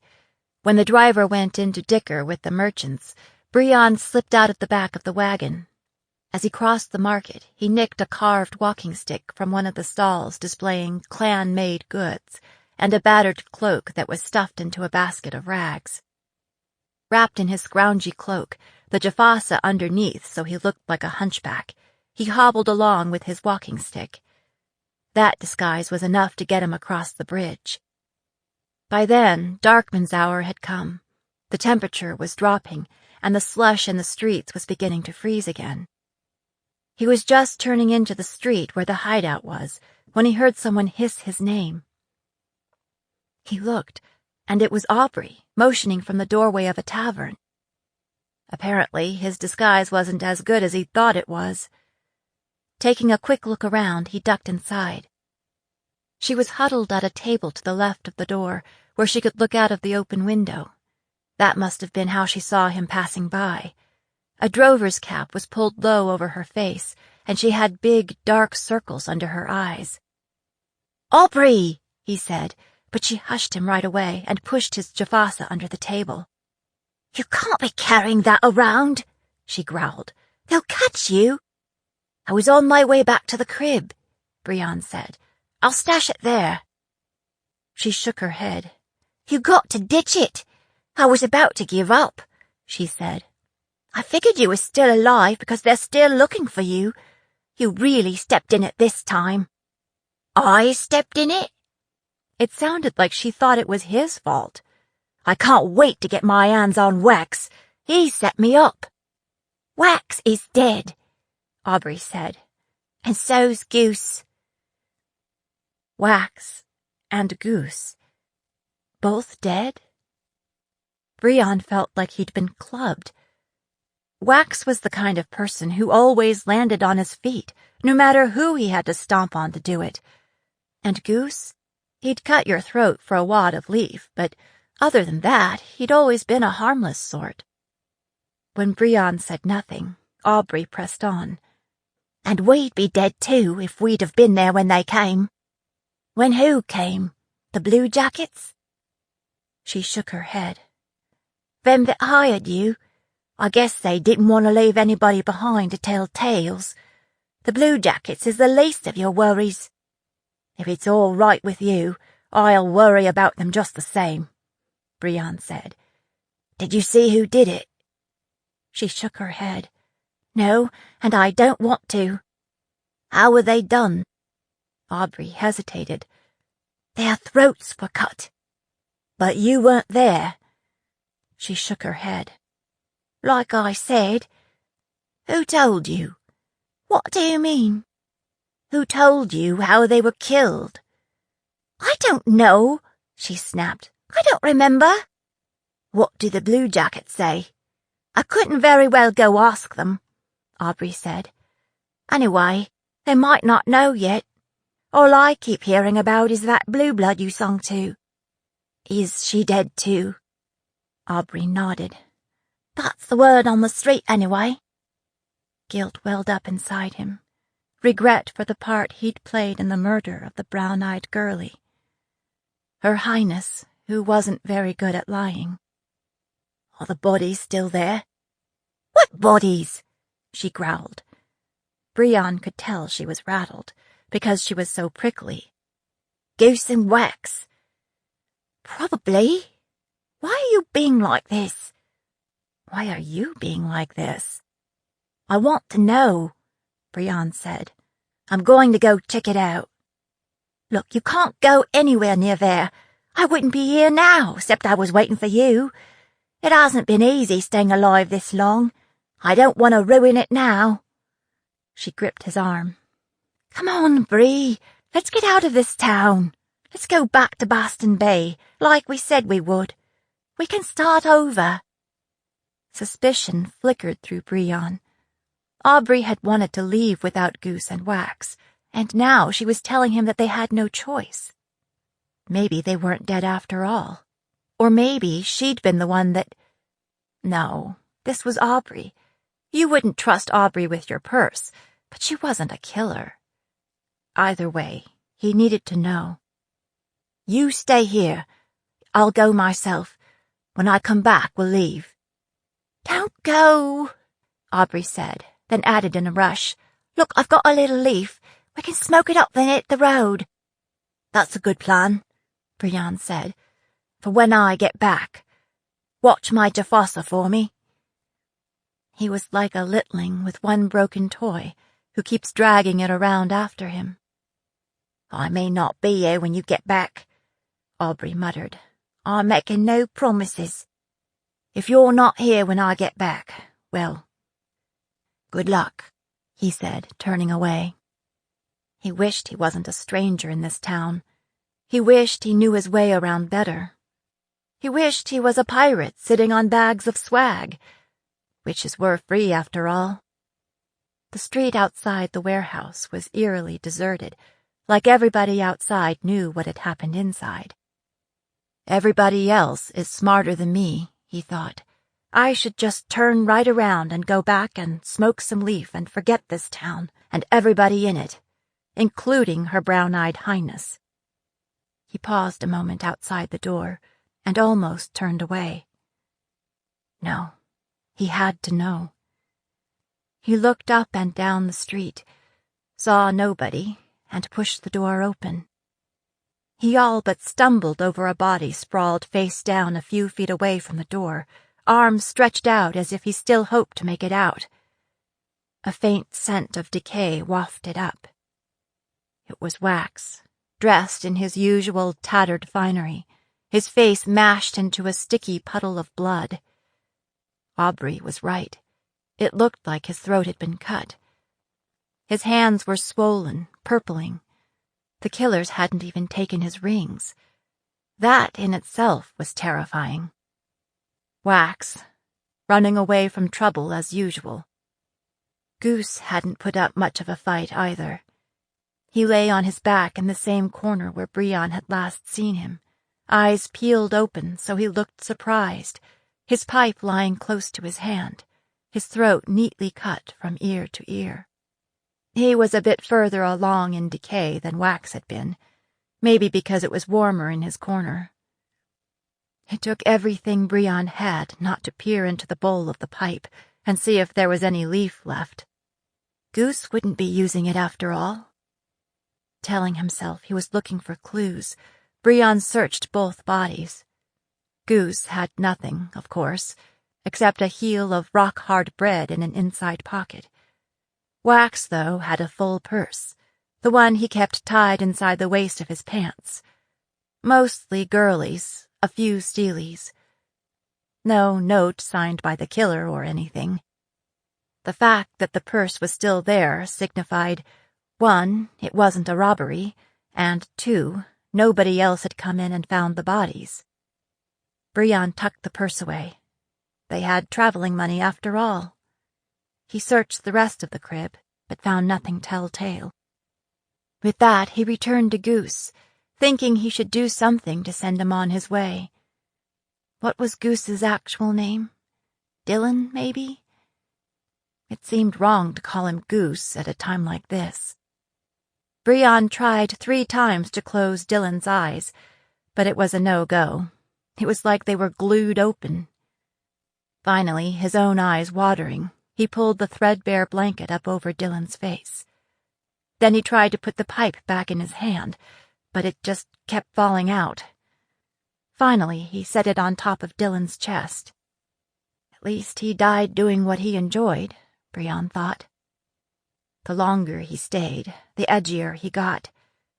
It was time to go. He was 3 steps from the door when he heard somebody fumbling with the latch. In an instant panic, Brian looked for a place to hide. Then he realized that no matter where he hid, if they searched the place, they'd find him. In the end, he flattened himself against the wall next to the door, hoping whoever it was would walk past him without noticing. When the door banged open, he ended up behind it. It was 4 rushers, all muffled up in coats, all bigger than Brian. Darian says we gotta search this place and make sure there's no loose ends to tie us to this thing, one of them was saying. He should have told us up front what the job was, another one whined. I don't need this kind of trouble. I can't make a move without running into a swiving bluejacket. Which is exactly why we need to check this place out, Rusher number 1 said. When these ones begin to stink, they'll be found. Their attention immediately fastened on Wax. Brion couldn't help wishing he'd dragged the body farther from the door. You two, search this one, number 1 said, nudging Wax with his foot. You, come with me. Darian said there was another one in the corner. Then we'll sweep the place and be out of here. When the other 2 left to have at Dylan, the remaining ones knelt next to Wax. I don't know why this is our job, number 3 whined. We didn't do him. We should be out hunting that scrawny street rat of a busker. You want to tell Darian you refuse? I don't. Matter of fact, I'm clearing out of this town. Who's to say he won't do us like he done them? Brion edged forward so he could peek around the door. They were patting Wax down. Brion knew he should leave, but still he stayed, hoping he might hear something that would tell him who'd done this thing and who'd given the orders. And if you do find out, what are you going to do about it? Hit him with your Jafasa? Sing him to death? Send a note to the guard? He was just so damn tired of working so hard not to think about things. Hey, this one's got rings on, number 3 said. He began trying to wrestle the rings from Wax's swollen fingers. Stop that, number 4 said, looking toward where the other 2 were searching Dylan. Darian don't need to know, number 3 whispered. Keep your mouth shut and I'll share 'em with you. Leaving off tugging at the rings, he pulled out his knife. No, Brion didn't want to see this, and then have to try and forget it. In a heartbeat, he'd cleared the door and was back on the street, running for his life. Behind him, he heard shouting, but he neither slowed down nor turned around until he burst through the tavern doorway. Once inside, he peered out around the doorframe, but he'd apparently lost them. To his mild surprise, Aubrey was still there. Her head jerked up at his noisy entrance, and then she smiled in relief. I told you I'd be back, he said, dropping into a chair and trying to catch his breath. Aubrey looked toward the door, maybe wondering what kind of demon was chasing him, then back at Brion. Well, did you learn anything? Yes. He'd learned that murder had a name, and that name was Darian. Brion wasn't all that sentimental about Wax, but Goose deserved better, and so did the brown-eyed princess. I'm a lover, not a fighter, Wax liked to say, and Brion had always followed the same philosophy. But just now he wasn't sure what he would do if he met up with Darian. Best to avoid that meet-up. He said. I learned that we'd be better off in Baston Bay. 18. Council of War. 2 days after the concert, Liz crossed the parade grounds, heading for the barracks. The barracks yard was all but deserted. Normal people were already celebrating the holiday, but Liz had scheduled a drill for her salvo in late afternoon. She ought to cancel it. Her soldiers had fought hard all summer. They deserved a rest. Anyway, what good would an extra drill do? It wouldn't prevent attacks like the one at Southbridge. It had left her more angry than frightened, and grieving and guilty over the 2 that they'd lost. Maybe she'd be better off crossing the border on her own. Just one gray wolf with a longbow, a sword, and a thirst for vengeance. She'd keep ranging south, taking lesser prey along the way, until she found the King of Arden, and then she would show him what it was like to be hunted. There hadn't been much progress in finding those responsible for the attack, though all of Southbridge and Ragmarket were on the watch. In addition to swarms of bluejackets, they'd found no trace of the busker. It was as if the earth had swallowed him up. Nobody'd seen him busking around Ragmarket before, so he was either new to town or new to busking. Although Liz had made a detailed drawing of the Jafasa, nobody had seen one before, and none of the luthiers in the high street had seen one come in for repair. Shadow had pursued the theory that it might have been flashcraft, but had had no luck. As far as they knew, all flashcraft originated with the upland clans, but none of Shadow's contacts had seen an instrument like that, or heard of one being used in that way. Speaker Jemson had found a scholar at the cathedral temple that was an expert on musical instruments through history. He thought the drawing resembled the Jafasii, a type of traditional musical instrument from Carthus. Perhaps it had been brought here by a Carthian pirate. If the busker's smart, Liz thought, he'll have dumped it by now. He had left a bit of a trail in the markets, at least up until the attack. One of the temple dedicates, Samuel Bannock, recalled that a boy who fit the busker's description showed up at the food ministry the morning of the concert. He was dressed shabbily and looked and smelled like he hadn't had a bath in a month. Samuel had mentioned the concert to the boy.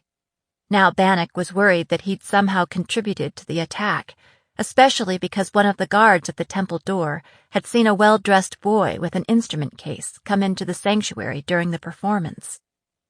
One of the librarians recalled that that same boy had come into the library the afternoon of the concert.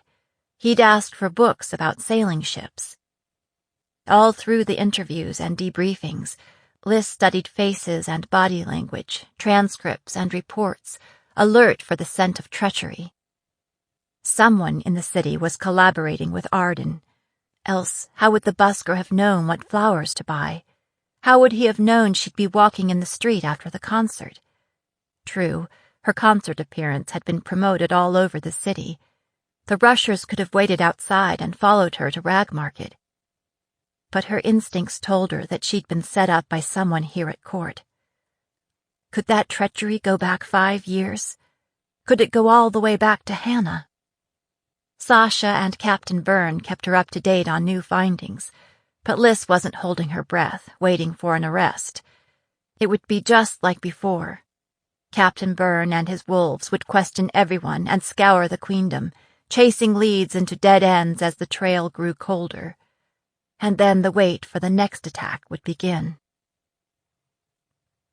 When Liz walked into the duty room, she was surprised to find Hadley standing in front of the map of the realms on the wall, hands clasped behind her back, studying it. On a table against the wall, food and drink were laid out. There were bread and cheese and sausage and cakes, along with 2 promising-looking kegs. That was rare. Unclaimed food never remained unclaimed for very long. "Hadley, what are you doing here?" Liz waved a hand, taking in the food. "What's all this?" "There's a meeting," Hadley said. "A meeting? Here?" "We thought that it would make it more convenient for you." Liz racked her brain, trying to remember if there had been a meeting scheduled that she had forgotten, and came up with nothing. "You're welcome to use the duty room if you want," she said, "but I'm supposed to meet with my salvo in half an hour." "They know about it," Hadley said. If they know about it, then why didn't I? Liz thought irritably. Right at that moment, Sasha walked in, brushing off snow. "I'm here for the meeting," she said, pulling off her gloves and warming her hands by the stove. "It's sure cold around here. I wish we could go someplace warmer." Then it was Shadow, and Juliana and Finn, followed by Liz's lieutenants, Mason, Littlefield, and the newly promoted Demeter Farrow, Ruby Greenholt, another member of her guard, and Ty Griffin. "I think we're all here," Finn said, looking around the room. "It's not my birthday," Liz said, "so what's going on?" "We want to plan a wake for Staunton and Carew," Sasha said. "Oh," Liz said, thinking that hardly required an emergency meeting. "That's a great idea. Just let me know when it is, and if you're taking up a collection, I'll—" "We need your help," Hadley said. "We're hoping you can find us the right place, and help us get the supplies we need, because you have so much experience at planning this kind of event," Sasha said. Liz was lost. "You know I'm glad to help you out in any way I can, but when it comes to parties, We're having this party, south of the border," Shadow said, with no trace of humor at all. "We want to bring the war to Arden, and we think you know how." Liz looked from person to person. Their smiles had dropped away, leaving them looking fierce, determined, and absolutely serious. Liz cleared her throat and blotted at her eyes. "I appreciate the gesture," she said. "I really do. It means a lot coming from all of you." "This is not a gesture," Littlefield said. "This is real. And if we die in the attempt—" He shrugged his shoulders. "That's just it," Liz said. "I don't want you to die in the attempt. If I ever make it to the throne, I want you all at my side. Anyway, there's a limit to what 10 people can do." Someone pounded on the door. Littlefield pulled it open, looked outside, and then swung it wide, motioning to Liz.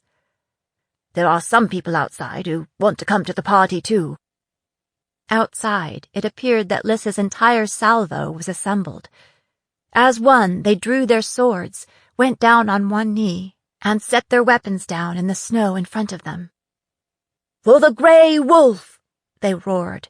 "You have our swords!" And then they howled. It was like a scene from a play or a pageant. Liz stood there, speechless for a long moment, then brought her fist to her chest in a salute. "Thank you," she shouted, unsure what else to say. "Now, dismissed.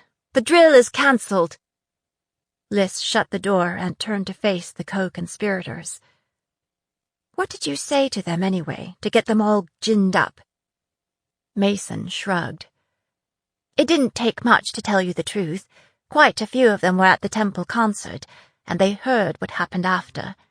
We told our squadrons we were planning something difficult and dangerous and highly secret in the fallow season to get back at those who murdered Staunton and Carew and tried to murder Captain Grey.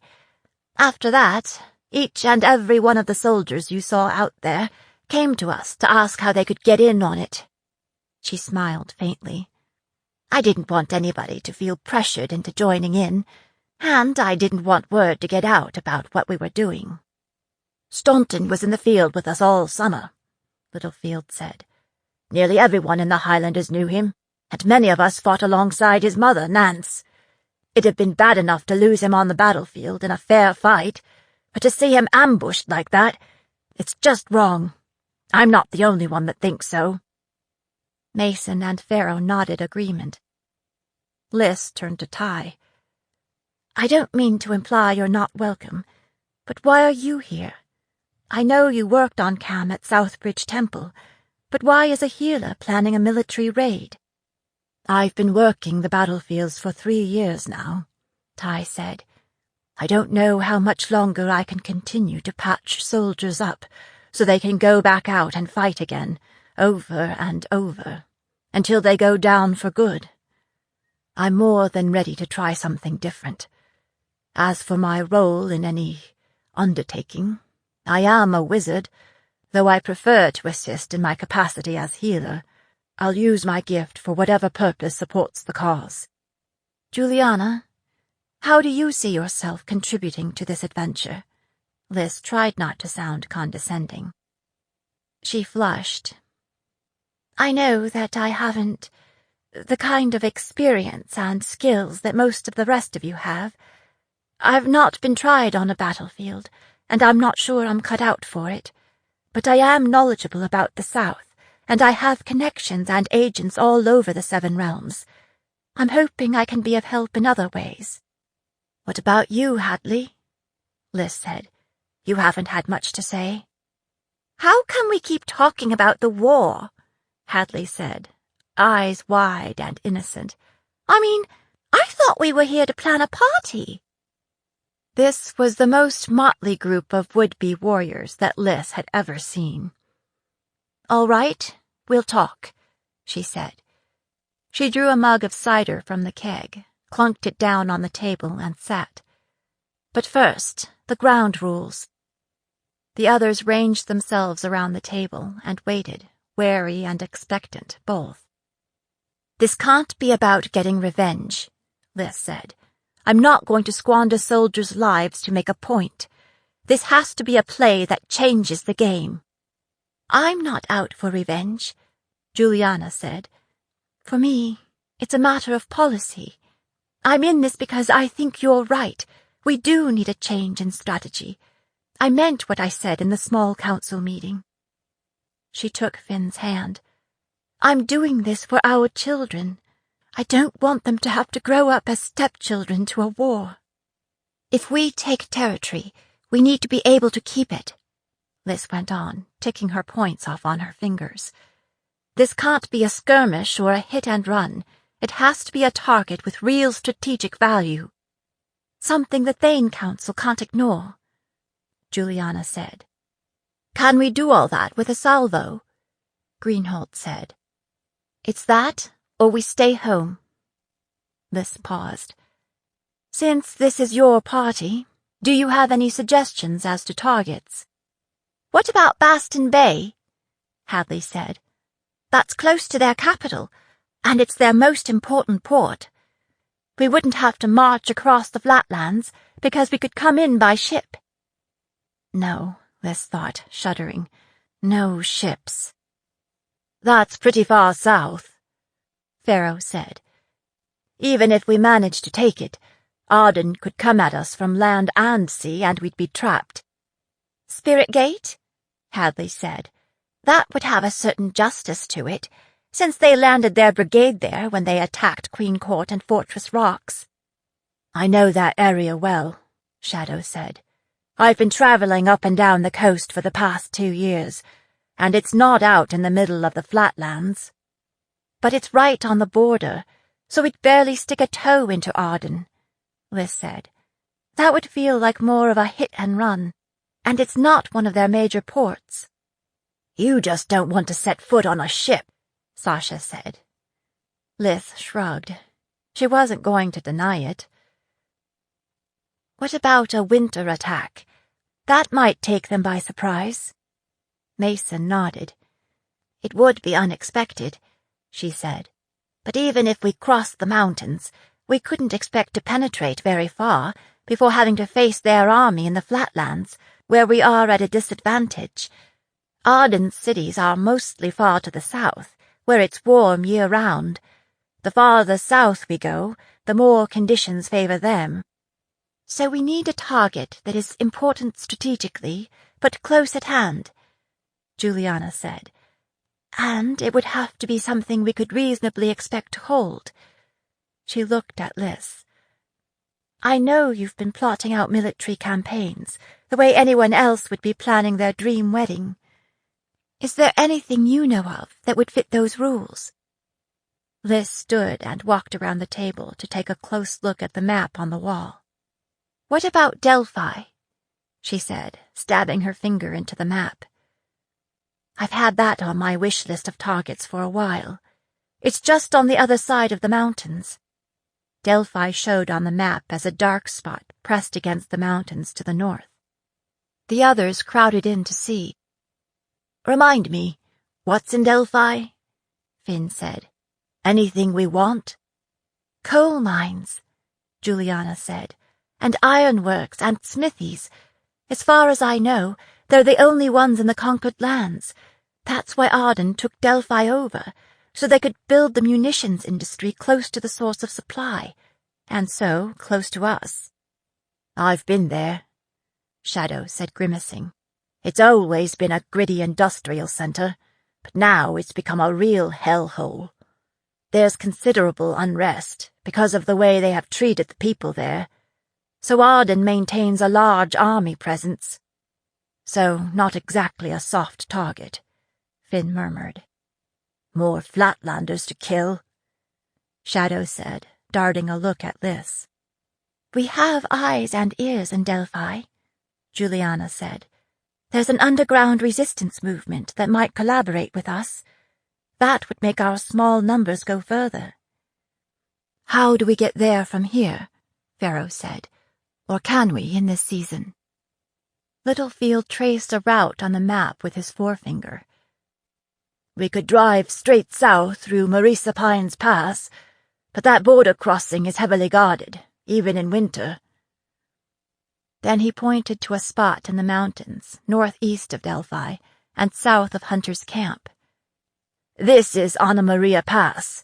It's a high pass and already filled with snow this time of year. It wouldn't be easy, but it might be the way to go if we want to surprise them. We couldn't bring anything heavy through there, Liz said. No catapults or cannons. But horses could get through, Shadow said, and soldiers on foot. We're used to traveling light, Littlefield said. Since we've never invaded the South, we're not really prepared for siege warfare. That wouldn't work for us anyway, Liz said. With only a salvo, the key is the element of surprise. We'd have to take the city quickly. If we sit outside the walls waiting for surrender, it gives Arden time to muster a massive response. Won't they do that eventually, though, even if we take the city? Hadley said. How can we hope to hold it for the long term? Based on what I know about Delphi, it might be difficult to retake from the south, especially if the city could be resupplied through Marisa Pines, Shadow said. They could never hope to surround us and put us under siege. If we can't hold the city, we might have to destroy the mines and munitions factories, cut our losses and leave, Liz said. It sounds like a lot will depend on how much support we can get from the residents, and if we can pull this off without word leaking out, Juliana said. Once I reach out to my contacts in Delphi, the sooner we go, the better. Liz looked around the table, seeing nothing but excited faces. I have something to do first, Liz said. The most difficult job of all. Which is? Finn asked. I have to speak with the Queen, Liz said.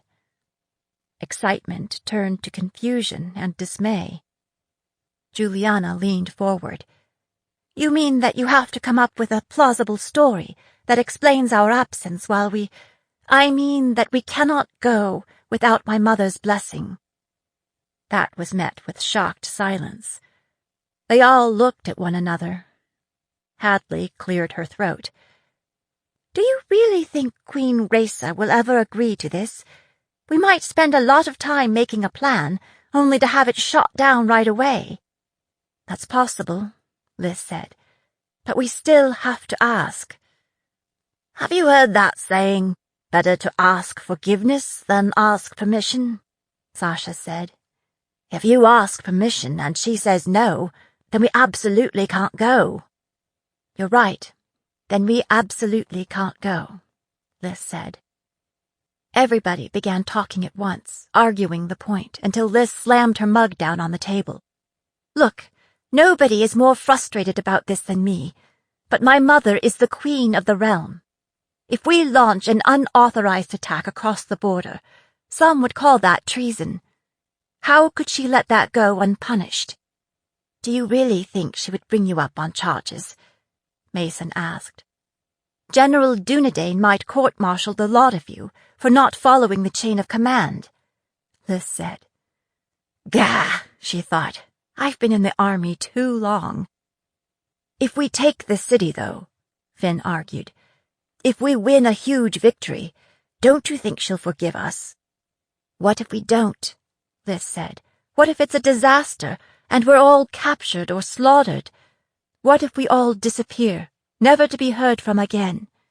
What if I'm killed, and you all have to answer for it? Sasha turned pale. I'd execute myself and save Her Majesty the trouble. You see, the risk you are taking is far greater than mine. Liz sighed. Truth be told, my biggest reason for not proceeding without permission is that I cannot do that to my mother. I'm the only family she has left, except for Aunt Melanie and you, Juliana. If I were to be taken prisoner by Gerard Montaigne, her position would be untenable. It would destroy her and the future of the line. She might have to step down or name a new heir. Now they all looked a little sheepish. "Bones, Liz, you sound like the only grown-up in the room," Hadley said. Liz laughed sourly. "For once. Everything you've said suggests that we shouldn't go ahead with this," Ty said. "Or that, if we do, you should stay at home." "That's not what I meant," Liz said. "I absolutely think we should go ahead with this, and it would break my heart to stay behind. I've been dreaming of taking the war to Arden since my father and brother died, but I think my mother deserves the right to say no." "Do you think she'll want to take it to the small council?" Juliana said. "They won't meet until after the holiday, and we both know what kind of reception you got the last time." Liz shook her head. "I don't want to take it to small council. I want my mother to make the decision. I think the fewer people that know about this, the better." She didn't want to say aloud what she suspected, that someone in the city was passing information to Arden. "All right," Finn said, rubbing the back of his neck. "What do we do now? Just wait until we hear back from you?" "I intend to speak with her right away," Liz said. "Meanwhile, we'll need some information from our allies in Delphi to assess whether this whole thing is feasible." She paused. "Solstice is 3 weeks away. Do you think we could be ready by then?" "You're thinking of attacking Delphi on Solstice?" Sasha stared at Liz. "I'd like to ruin King Gerard's holiday," Liz said. "I can't think of a better way to celebrate the return of the light." 19. In the Garden of Queens. The Queen wasn't in any of her usual haunts when Liz went looking for her the next day. Not in her small parlor, or her large parlor, or her library, or her audience chamber. Her pony was in the barn, so she hadn't ridden out into the town. General Dunedain hadn't seen her, and she wasn't practicing her sticking on the parade grounds. Her appointment secretary said there was nothing on the books. When Liz went to her mother's bedchamber, the doors stood open, and the wolves outside said they hadn't seen her. And then it came to her, where her mother might be. One of her favorite retreats was the rooftop glass garden, where she could visit summer whenever she liked. These days, it was mostly given over to growing fresh fruits and vegetables for the palace and the Briar Rose Ministry. "I think I know where she is," Liz told the bluejacket on duty. "I'll just cut through here." Liz walked through the sitting room into her mother's bedchamber. She went straight to the closet against the back wall, pushed clothing and shoes aside, and slipped through the secret door in the back panel. A door built by her ancestor, Queen Hanalea, so she could meet her lover, Alger Waterlow, on the sly. Beyond the door lay a small round chamber, centered on an iron spiral staircase that led to the roof.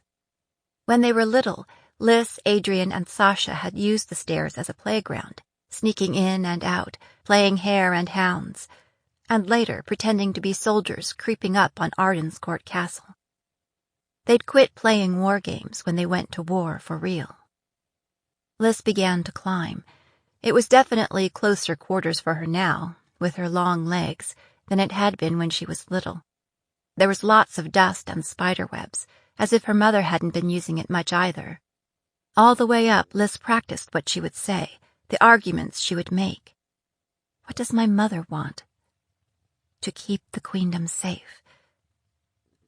She just had to convince the Queen that this was the way to do it. The staircase led to a hatch in the floor of a small chapel in the garden. Liz pushed it up and out of the way, then pulled herself up and over onto the marble floor. That was easier, now that she was taller. She stood, dusting cobwebs and dirt off her clothes. She could hear voices out in the garden, her mother and Captain Byrne.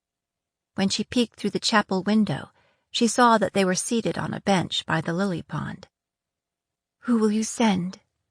Her mother was asking Byrne. I'll send my best. All people you know. Garrett and Talia. They speak the language and know their way around. They did, 25 years ago, Raisa said. You should send someone who's been there more recently. Not many younglings go there anymore, Byrne said. It's a dangerous trip, and most parents don't feel comfortable sending their children. It's a shame, her mother said.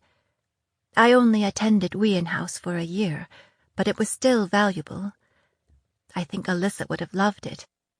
She's getting considerable practical experience, Byrne said. In waging war, anyway. They're talking about Odin's Ford, Liz thought. But why would they be sending members of the Queen's Guard down there? The Academy had always been ferociously neutral when it came to the war. Not that I disagree. Why now, Ray? After all this time, is there something that makes you think it isn't safe anymore? It's a combination of things. The wolves at Solstice, the attack on Alyssa, this feeling I have that I'm overlooking something important. Anyway, it's time. I want to have my children here with me. Children? The word seemed to ricochet inside Lyssa's head, setting up a clamor of echoes wherever it hit, until it seemed like her head would split apart. Who was at Odin's Ford? Who? Her mother's voice broke into her thoughts again. She was responding to something Byrne had said. Look, I know you didn't approve of my keeping it from her, but Alyssa was 11 years old. It was too big a secret for a child to keep, yet so very important that it be kept. We all thought he was dead, remember? We'd held the funerals. We'd already dealt with our grief. And then to hear from Bogart out of the blue. I doubted the truth of it. I thought it might be one more ploy from Montaigne, one more attempt to break my heart. We didn't know for sure that he was alive and safe until Lila reported back. The princess was 11 then, but she's almost 16 now. You weren't much older than that when you became queen. Alyssa is different, her mother said. She's more headstrong and impulsive than I ever was. You really think so? Liz could hear the skepticism in the captain's voice. She didn't trust me, Liz thought, her cheeks burning. Maybe I'm just headstrong about different things. She would have insisted on marching straight to Odin's Ford and bringing him home. No doubt, Byrne said. Will you tell her now? The Queen considered this. It seems too much like tempting the fates to tell her now, before he's home safe. Adrian was alive, and he was at Odin's Ford. And no one had told her these 4 long years, because they thought she would do something stupid. With that, the clamor in her brain was replaced by a cold and deadly silence. The hinges on the chapel door screeched like a demon as she pushed it open. Her mother and Byrne shot to their feet like guilty lovers at a tryst. Byrne pushed the Queen behind him, his lady's sword drawn and at the ready. When he saw who it was, he let the tip drop until it pointed at the floor. It's just me, Captain Byrne, Liz said. Your Highness, he said, saluting her. You are dismissed now, Captain, Liz said. I need to speak with my mother alone. She half expected him to refuse, or look to her mother for orders, but he did not. Instead, he returned his sword to its scabbard, saluted her again, and said, I'll be outside. When Byrne was gone, they stood looking at each other, Queen and Princess Air, mother and daughter, dark and light, small and tall. I suppose you heard all that, her mother said, chewing on her lower lip. Most of it, I think, Liz said. Enough? Ah, she gestured toward the bench. Would you like to sit down, Alyssa? I'll stand. I might want to do something headstrong, like impulsively rush from the room and announce Adrian's whereabouts from the tower. I deserve that, I suppose, her mother said with a sigh. Yes, you do. And you deserve an apology. I would prefer an explanation.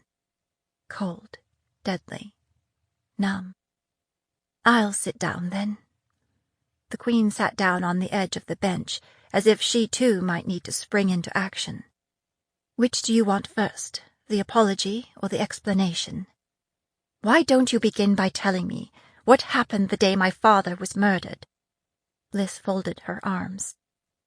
Most of what I know you already know, her mother said. The rest comes from Taliesin Bogart, a voyageur healer and a dean at Spiritas, the healing school at the academy. What about Adrian? What does he say? How could he possibly justify— We haven't spoken to him, the Queen said. Adrian has been at Odinsford for 4 years, and you've never spoken to him? Liz's voice was rising so that she was all but shouting at the end. Cold and numbness were ebbing away. Adrian blamed himself for his father's death. He couldn't face us afterwards, so he ran. When he met up with Bogart and Delphi, he was ill and grief-stricken. He threatened to kill himself if she didn't take him with her to the academy. So she did. Months later, she got in touch with us and let us know that he was alive. Why didn't you bring him home right then? Liz demanded. How could you just leave him there? We thought that leaving him there might be safer than bringing him back here. This has to be a dream, Liz thought, like the ones I used to have where Adrian came back and haunted me. You thought that leaving him unprotected in the middle of Ardenine territory would be safer? Whose idea was that? Just before your father was murdered, someone contacted him, claiming to have more information about Hannah's death. He said there was nothing random about it, that it was a targeted attack. Your father was killed before that meeting took place. After that, I thought there must be a spy somewhere close to us. Since Captain Byrne and I were the only ones who knew that Adrian was at Odinsford, we decided it was safer to leave him there and let everyone think he was dead. Including me. And that is what I need to apologize for. I had my reasons for not telling you as soon as we received Bogart's message. What if I got your hopes up and it turned out not to be true? We didn't know for sure that he was alive and well until Captain Byrne's daughter verified it. Captain Byrne has a daughter? Her mother nodded. Lila. She's Adrian's age. After Anna-Maya died, Captain Byrne sent Lila to Chalk Cliffs, where she was raised by her mother's family. Because she hasn't really been connected to Fellsmarch, we thought it might be safe to have her keep an eye on Adrian. So, you knew, and Captain Byrne, and Captain Byrne's daughter, what's her name, but I didn't. Liz felt compelled by hurt to keep driving that blade home. I was worried that if word got out that Adrian was at the academy, he would be totally vulnerable to agents from Arden. Time passed and nobody came after him, so it just seemed easier to let things be. Liz felt like her head was splitting in two, joy warring with hurt and resentment and the pain of lost opportunity. For every bitter word that Liz spoke aloud, a dozen crowded in behind, begging for release. Fortunately, she intercepted most of them. And you never contacted him? He doesn't know that you know that he's alive? The Queen shook her head.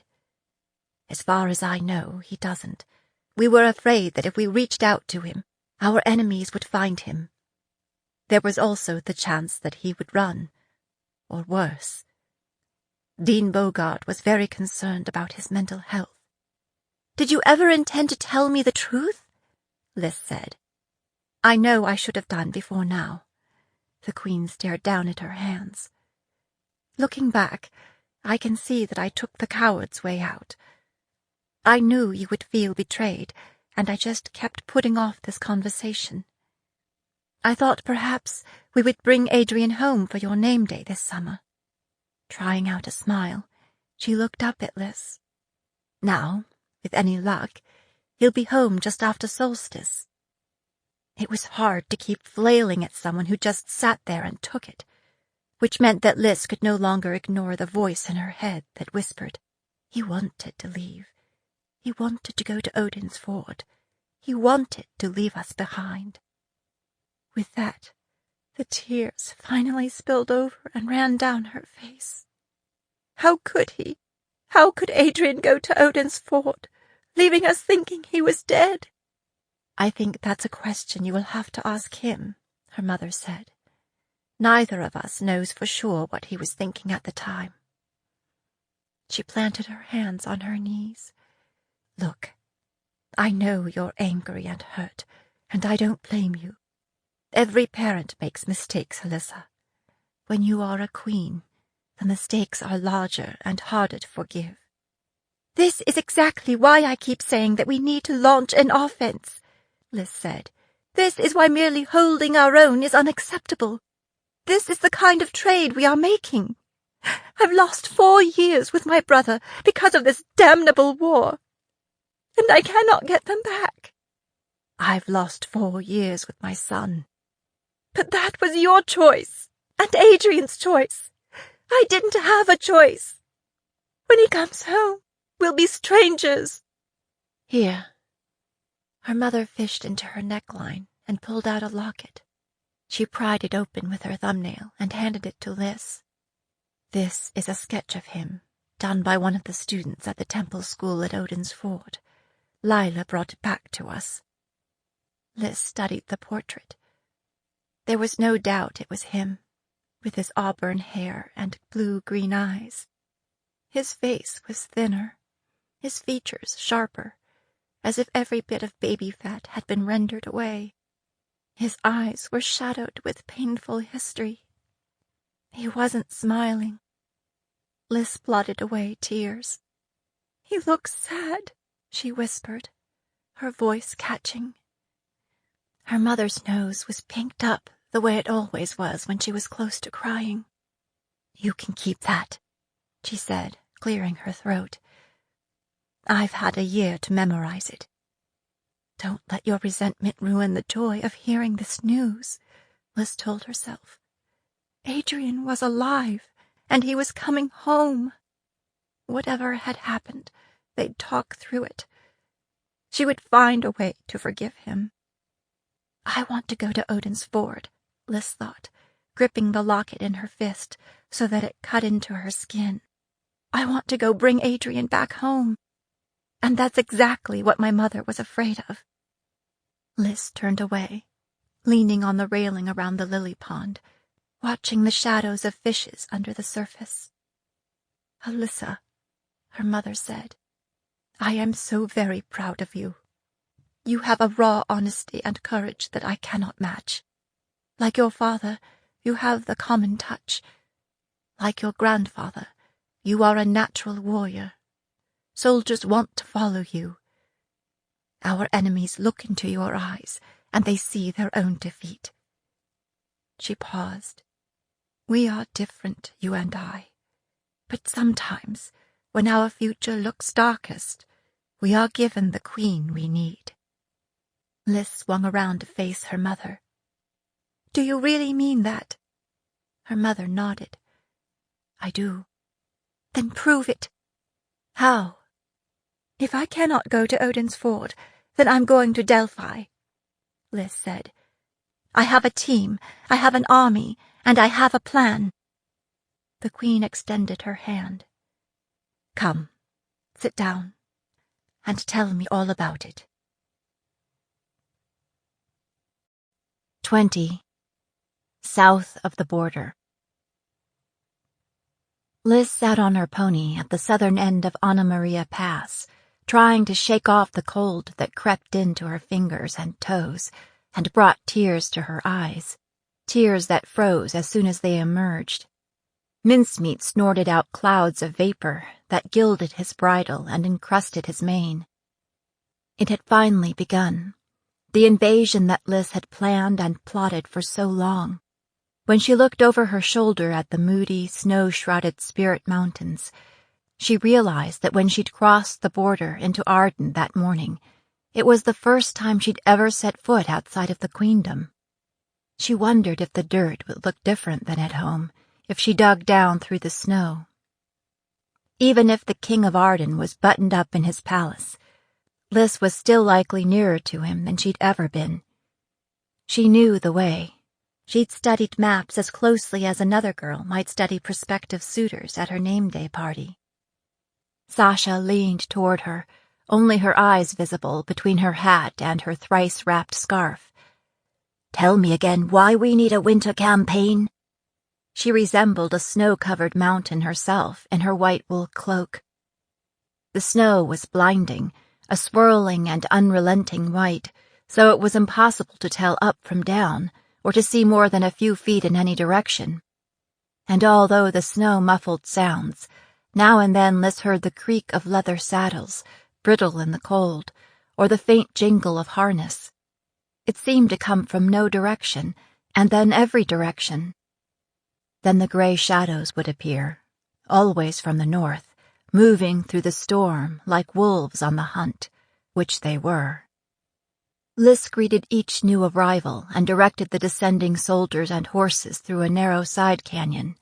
The canyon opened into a wide, shallow basin where they were protected from the wind and snow and not visible to any watchers below. Not that they would have been easy to see in any event. Like every other soldier, Liz was wrapped up in a white wool cloak, layered and felted, so that it could not be penetrated by the wind.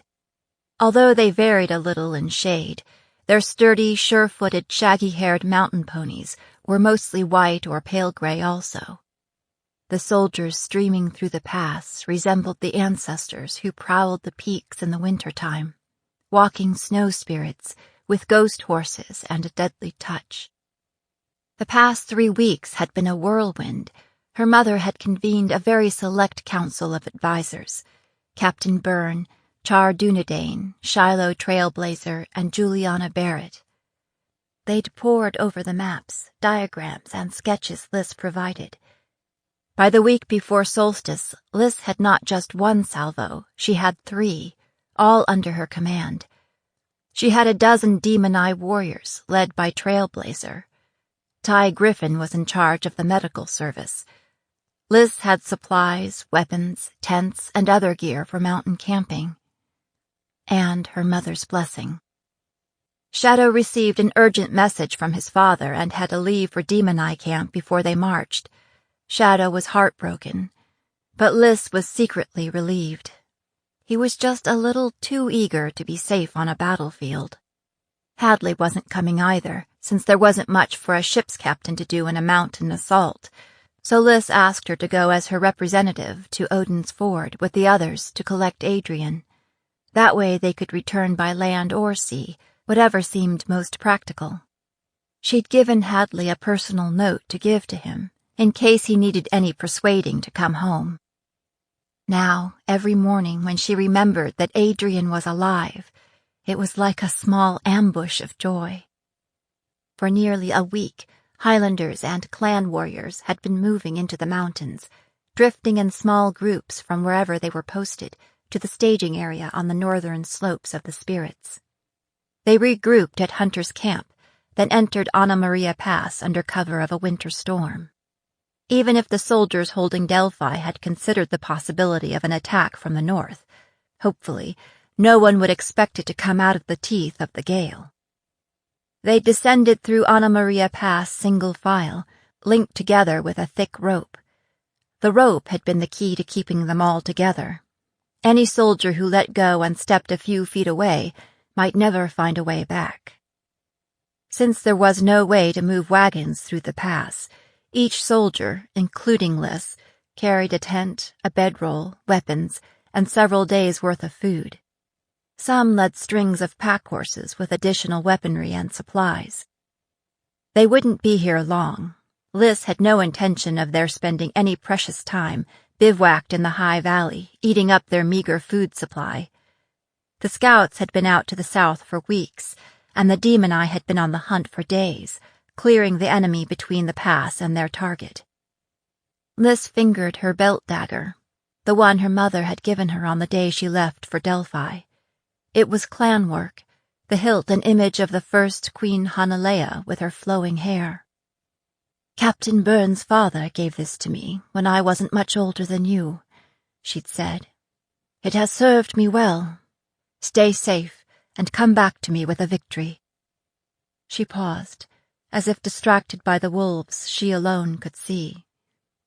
Then gripped Lys's shoulders and repeated, "Come back to me, Alyssa." Lys looked to the south, to the flatlands beyond the mountains.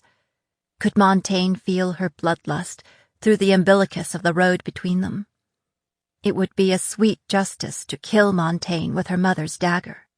A girl's got to have dreams, after all. But a girl's got to stay alive, because Adrian was coming home. The crunch of hooves on snow and a rippling of blue shadow under the icy trees broke into her thoughts. Sasha's sword sang as it left its scabbard. Lys had her bow up and the arrow knocked before she got a good look at the intruder. A horse and rider detached itself from the forest and moved into the clearing. It was Quill Bosley. He commanded a squadron in one of the added salvos. Unfortunately, it seemed that every time she turned around, he was there. Dropping his reins, Bosley raised both hands. "Last I heard, Your Highness, we were on the same side."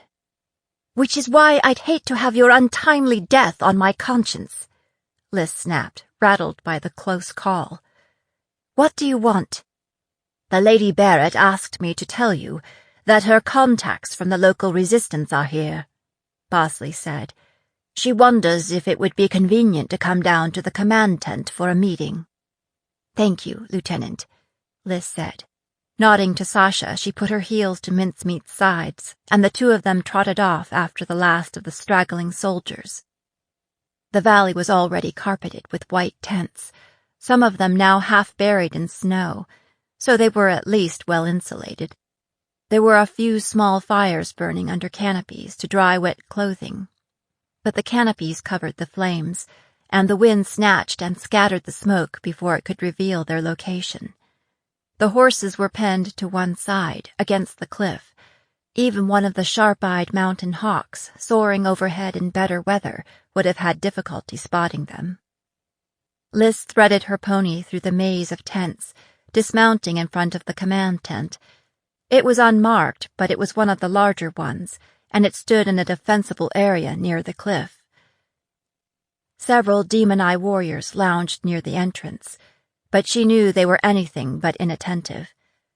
Nodding to them, she pushed through the tent flap and into the relative warmth of the interior, Sasha at her heels.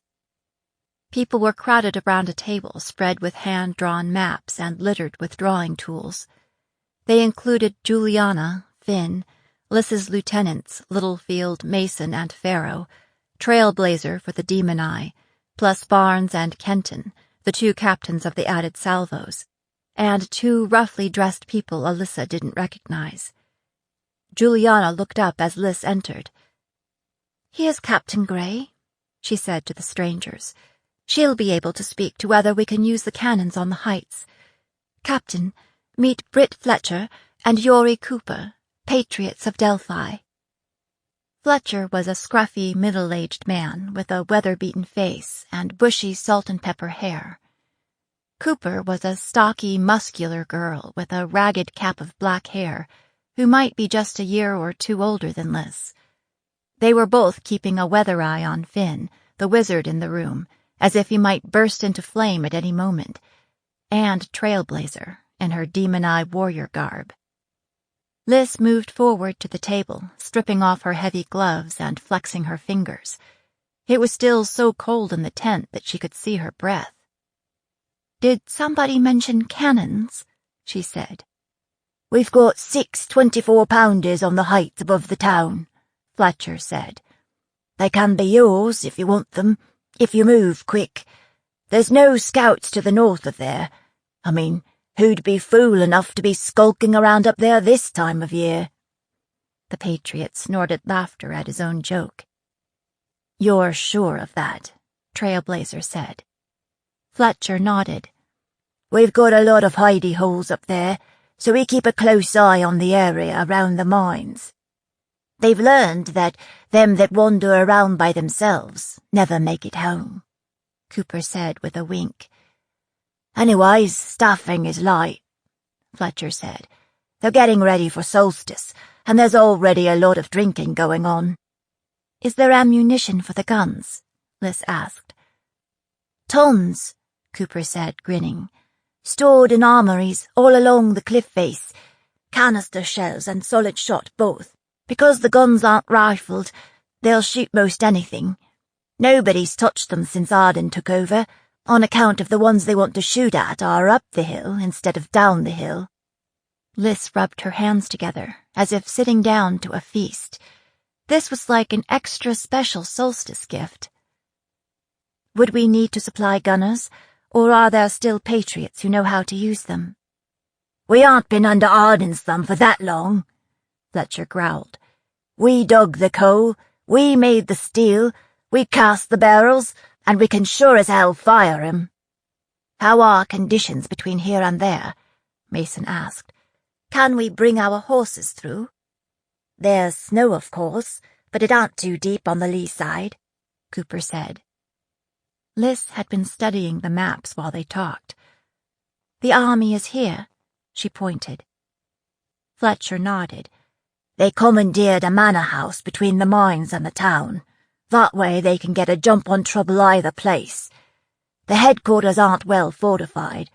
I guess they don't think they need that to defend against a pack of miners."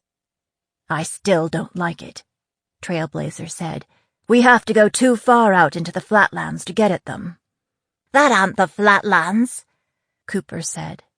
"It is to us," Liz said. "Out there, their numbers work for them. If we have a choice, we'd prefer to attack from cover."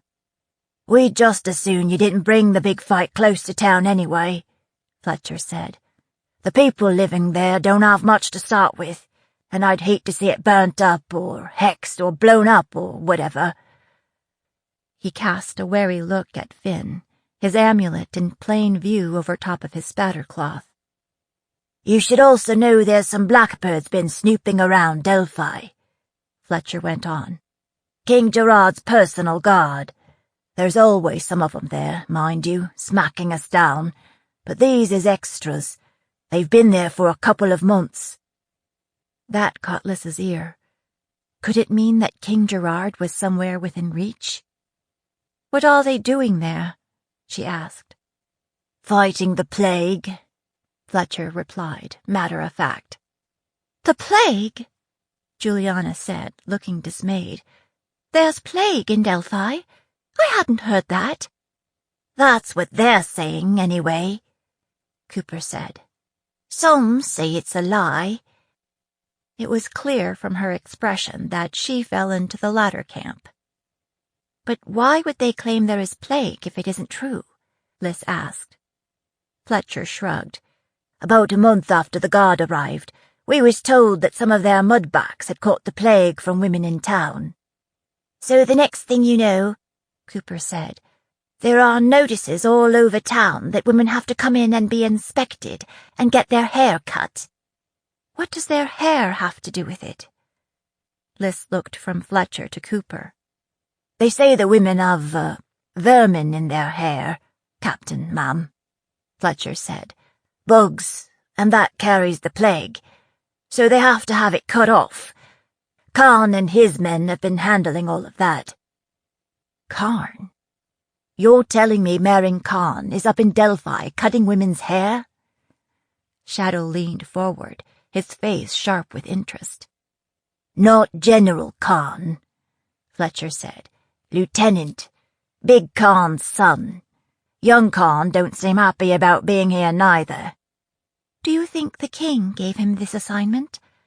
Juliana said. "Is this some kind of punishment?" Fletcher laughed. "I have no idea. The king and the lieutenant don't confide in me. All I know is I've seen no sign of plague in Delphi." "He's bringing all the women in," Liz said slowly. "So he's looking for someone? Who could be hiding here that Arden wanted to find?" "Seems like," Fletcher replied. "I can't imagine who. Hell, maybe it's just one more way to humiliate us. It aren't bad enough they force everyone into the mines." He gestured at Liz. "They've got girls and boys younger than you, spending 12 hours a day underground. It can't go on too much longer, Cooper said. 'Cause they're running out of women. They've begun searching house to house. If Marin Karn's son is here, Trailblazer said softly, then we should find a way to take him alive. I don't know how much leverage that would give us, Liz said. I'm guessing the general is not the sentimental type. She paused. Remind me, who commands the mudbacks here in Delphi? A Captain Halston Madelon, Fletcher said. He's been here a year or thereabouts. He's got the reputation of an up-and-comer, Juliana said, as if eager to contribute. He's risen quickly through the ranks, and his father's on the Thane Council, though lately Madelon Sr. has been on the outs with the king.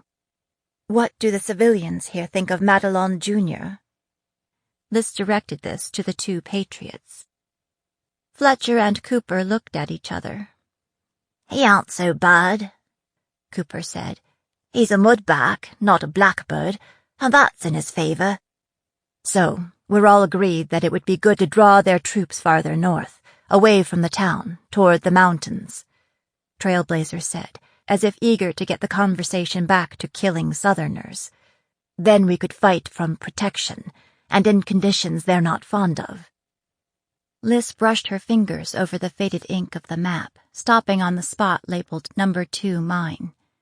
It was snugged up against the southern wall of the mountains.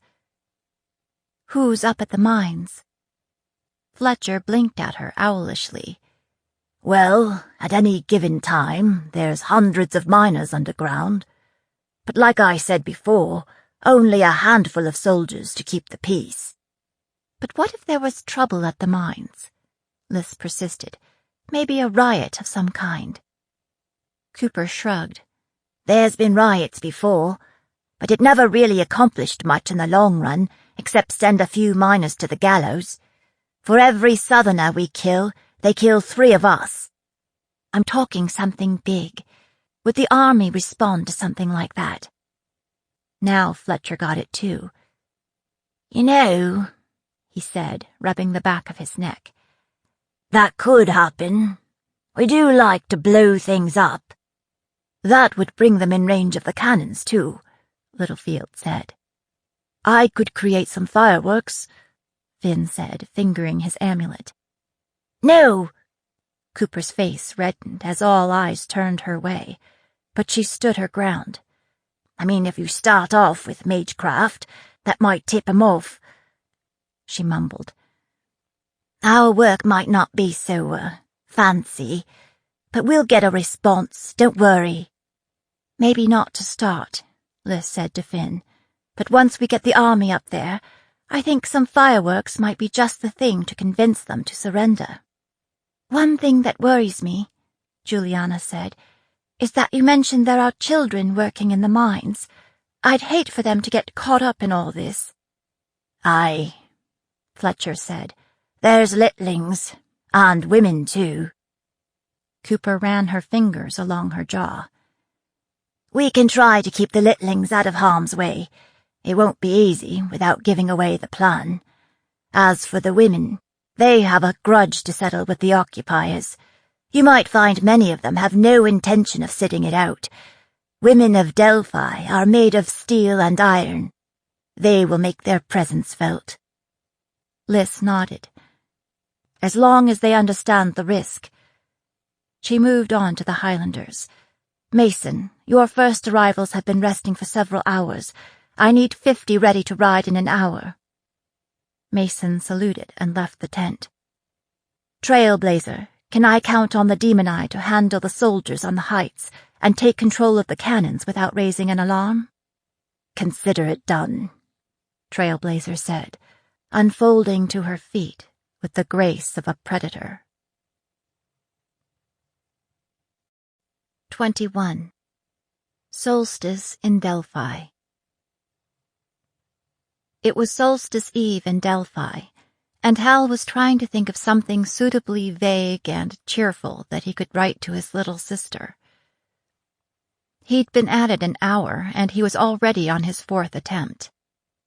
Dear Harper, another year nearly gone. Can you believe it? I wish I could be with you and Mother for the holiday. I'd give a month's pay for one of your solstice cakes and a basket of sweet oranges. There's lots of ice and snow here, so the gloves you sent are much appreciated. All the other soldiers here are jealous of me. And some of them are trying to kill me. Hal slammed down his quill, leaving a large blot of ink on the page. Crumpling it in his fist, he sent it after the others into the flames. He poked at the fire on the hearth until the page was consumed, then fingered the silver thimble that he always wore on a chain around his neck. A gift from Harper, to keep him from harm. Maybe he should just enclose a signed card with his gift, a beaded leather journal that the vendor in the market said was clan-made. He knew she would love it, he just needed something of himself to go with. Dear Harper, happy solstice. Thank you for the gloves. Robert and I are spending solstice together. We can't wait to see you again. Love, your brother Hal. He folded it and tucked it into the dispatch bag with Harper's present and the silver chain he'd bought his lady mother. Look on the bright side, Halston, his mother liked to say. Don't be so gloomy. Hal tried to think of an upside to his current situation. Well, he had gained some survival skills in a place that seemed dedicated to putting him in the ground. These days, he varied his schedule. He never took his meals in his quarters, and he never went anywhere without his small guard of trusted men. He kept his mind sharp and his fighting skills sharper. Next, he'd be hiring a taster, like the king himself. On the other hand, he was still in Delphi, and his prospects for surviving another year seemed bleak at best. It had been nearly 3 months since Hal had led his ragtag band of survivors in a disciplined retreat from Queen Court. At least he'd managed to prevent further casualties. When he rejoined Karn's battalions on the Alyssa Plateau, the general didn't bother to hide his surprise and disappointment.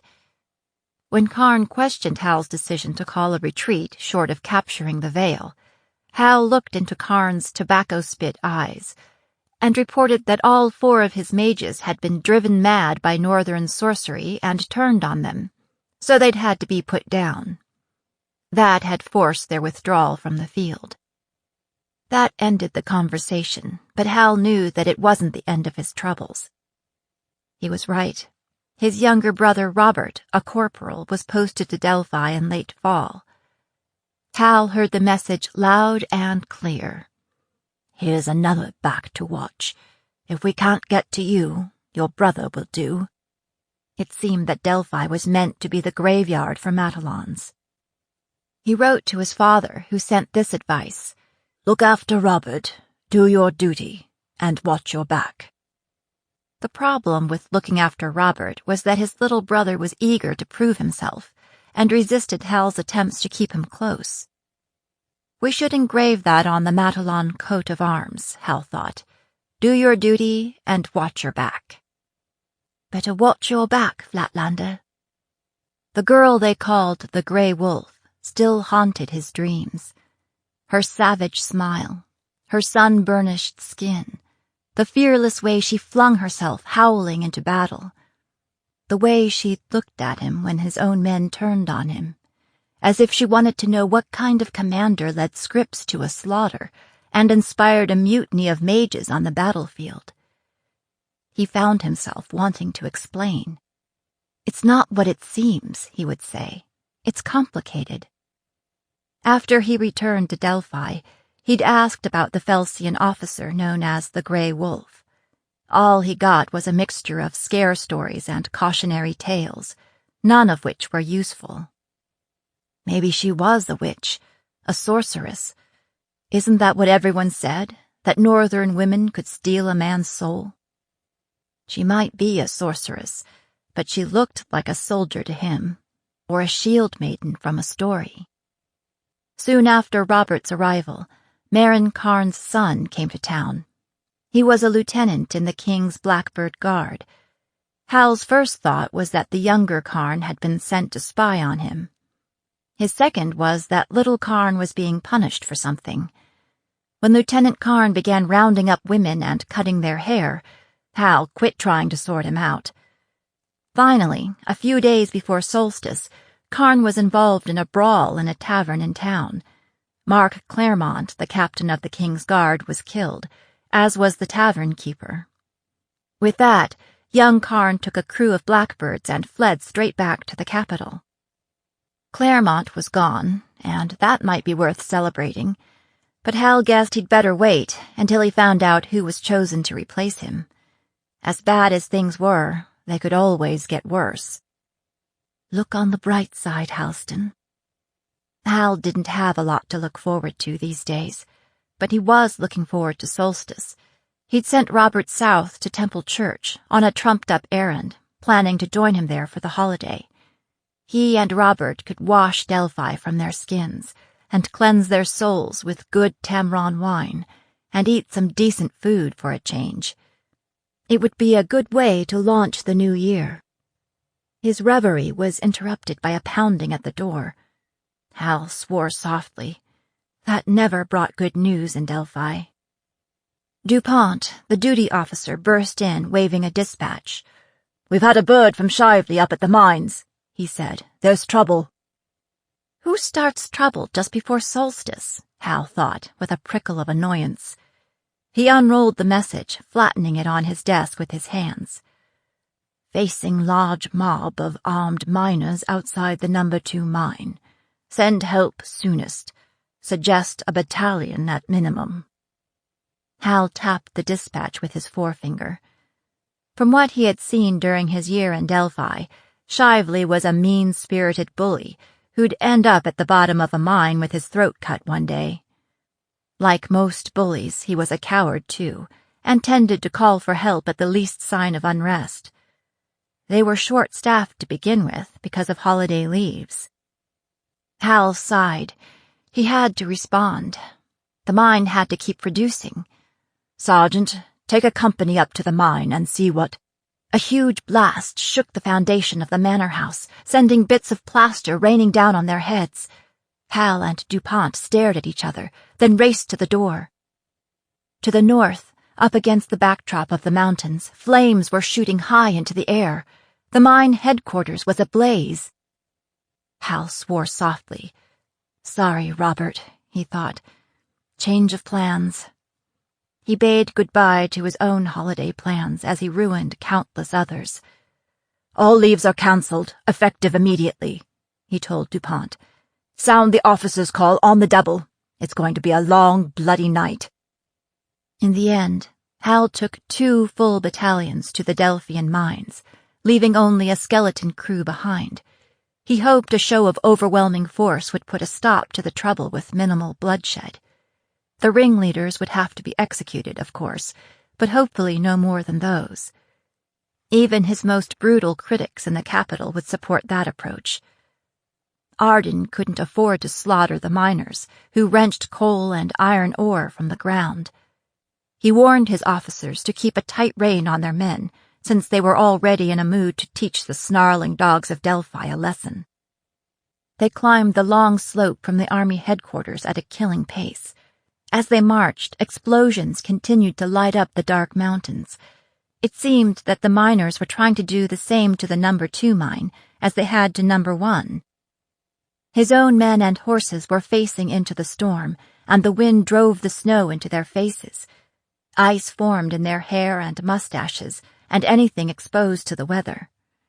Hal worried that by the time they arrived in the hills that enclosed the Delphi mines, they would be as spent as if they had already worked a hard day. Conditions worsened the farther north they went. Men and horses floundered through waist-high snow. The army of Arden rarely had to move fast through a snowstorm. They did their fighting in the summers.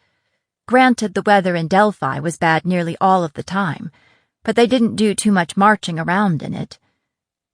One of the scouts reported seeing a small group of white-cloaked figures passing, going the other way.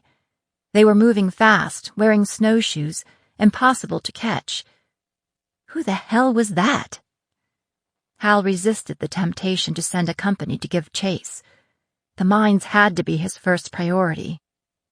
They were still a half-mile south of their target when the first shell fell among them, toward the rear of the column. It was canister shot, and when it exploded, the flying shrapnel tore men and horses to bits. The troops up front continued marching, unaware that anything was wrong, while those in the vicinity of the hit milled about in wild confusion. Another shell landed, this time toward the front of the line, and killed or injured 100 men. All forward progress halted then, with men and horses scattered in all directions, but the snow made it slow going, and 3 more shells landed with brutal effectiveness before they could spread out enough to limit the damage. By now, those men who were still mounted had their hands full controlling their horses.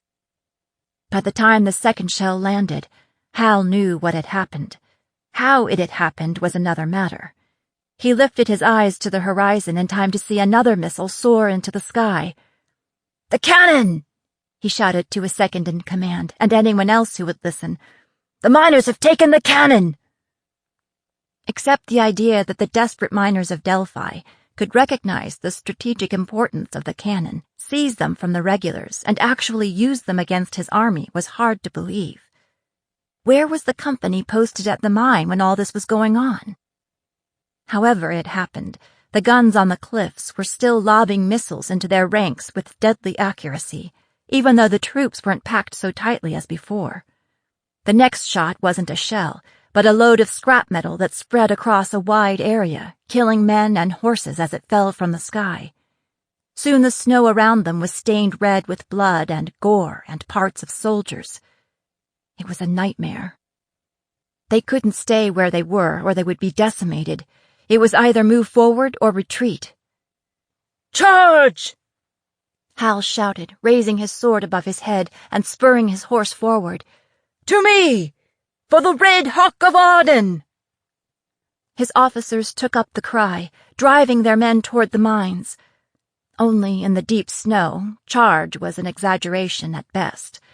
They managed to prevent a wholesale rout, but as they pushed slowly forward, the deadly rain continued to fall, along with the snow. By the time they were close enough to the mountains to be out of range of the guns, their numbers were reduced by nearly half. For the second time in 6 months, I'm presiding over a slaughter, Hal thought. What am I doing wrong? For one gut-wrenching moment, he wondered if he'd been set up again. They were forced through a narrow ravine on the approach to the mine, and spears and lances and arrows showered down on them from both sides. Miners shooting arrows? Where did they learn to fire with such accuracy? It was almost impossible to spot the attackers in the snow. They seemed to blend in somehow, white shadows only, constantly moving. It was like running a deadly gauntlet, death coming out of nowhere, men falling all around. Some of the men fled, all in a panic, shouting, "It's the spirits! The demon spirits had come out of the mountains!" Most were seasoned fighters, veterans of campaigns in the fells, who'd encountered deadly northern tactics in the spirits. But the others pressed on, though fewer and fewer of them, and their attackers appeared in the flesh, wielding swords and lances and wearing white cloaks. They were like no miners Hal had ever seen, but like no soldiers either. At first they were silent, and then they began howling, more and more of them, like a gale roaring through the mountains, and shouting, "For the Queen in the North! For the Grey Wolf!" These were not miners at all. Hal had miscalculated, seriously miscalculated, and now he and his men would pay for it. Hal pulled out the dispatch Shively had sent earlier, flipped it over, and scribbled a note on the back. He thrust it into DuPont's hands. "Take this back to the garrison house and send it on to Temple Court." DuPont blinked at him.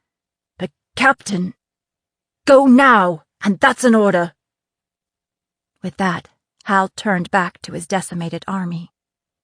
By the time the army of Arden stood before the mines, there were only a few hundred of them left. They were surrounded, fighting for their lives, and Hal saw no one who looked like a miner. Hal was standing back to back with another soldier, fighting 3 attackers hand to hand, when the soldier's body jerked, then slumped to the ground, leaving Hal's back unprotected. As he turned, something struck him on the back of the head, knocking him flat on his face in the snow. He rolled onto his back and opened his eyes, in time to see a white-clad soldier standing over him, raising his staff for the killing blow.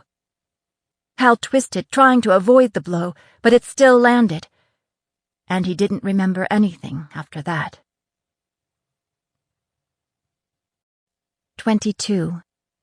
In the deep midwinter. When Hal awoke, he was lying in a stone chamber on a hard pallet on the floor. His sword was gone, his wrists and ankles were manacled together, and his head hurt like fury. There were torches stuck into the walls at intervals, and as he lifted his head, he could see other bodies on other pallets around the room. None of the others wore the red hawk. He was the only one. The last thing he remembered was that he was fighting for his life in front of the No. 2 mine, and somebody clubbed him in the head. Why, then, was he still alive? Shadowy figures moved among the injured in the makeshift hospital, tending to them. The healers were dressed in nondescript clothing, and he didn't recognize any of them. But then he wasn't sure he would recognize any miner of Delphi anyway. One of the attendants noticed he was awake, left the room, and returned with a weather-beaten woman in torn and blood-stained copperhead garb, her hair a mass of trophy braids. She wore a wicked-looking dagger at her waist. What would a copperhead be doing here? Other than serving as just one more embellishment to Hal's living nightmare. He eyed the dagger, weighing his chances of grabbing hold of it. When he looked up at the copperhead's face, the challenge in her eyes was plain to read. Try me. Maybe later, Hal thought. He needed to find out where he was now in order to plan an escape. Get up, Flatlander, the copperhead said in common. Hal planted his feet and attempted to rise, but apparently took a little too long because the warrior gripped his arm and jerked him to his feet, none too gently. Hal tried to pull free. That set his head spinning, and he braced himself against the wall to keep from toppling over or spewing on the floor. Where am I? He asked, playing for enough time to regain his balance. From the copperhead's expression, Hal might have been a cockroach she'd squashed under her boot. I'll let Captain Gray tell you anything she wants you to know, she said, giving Hal a shove toward the door. She's the one that spared your life, though I don't know why.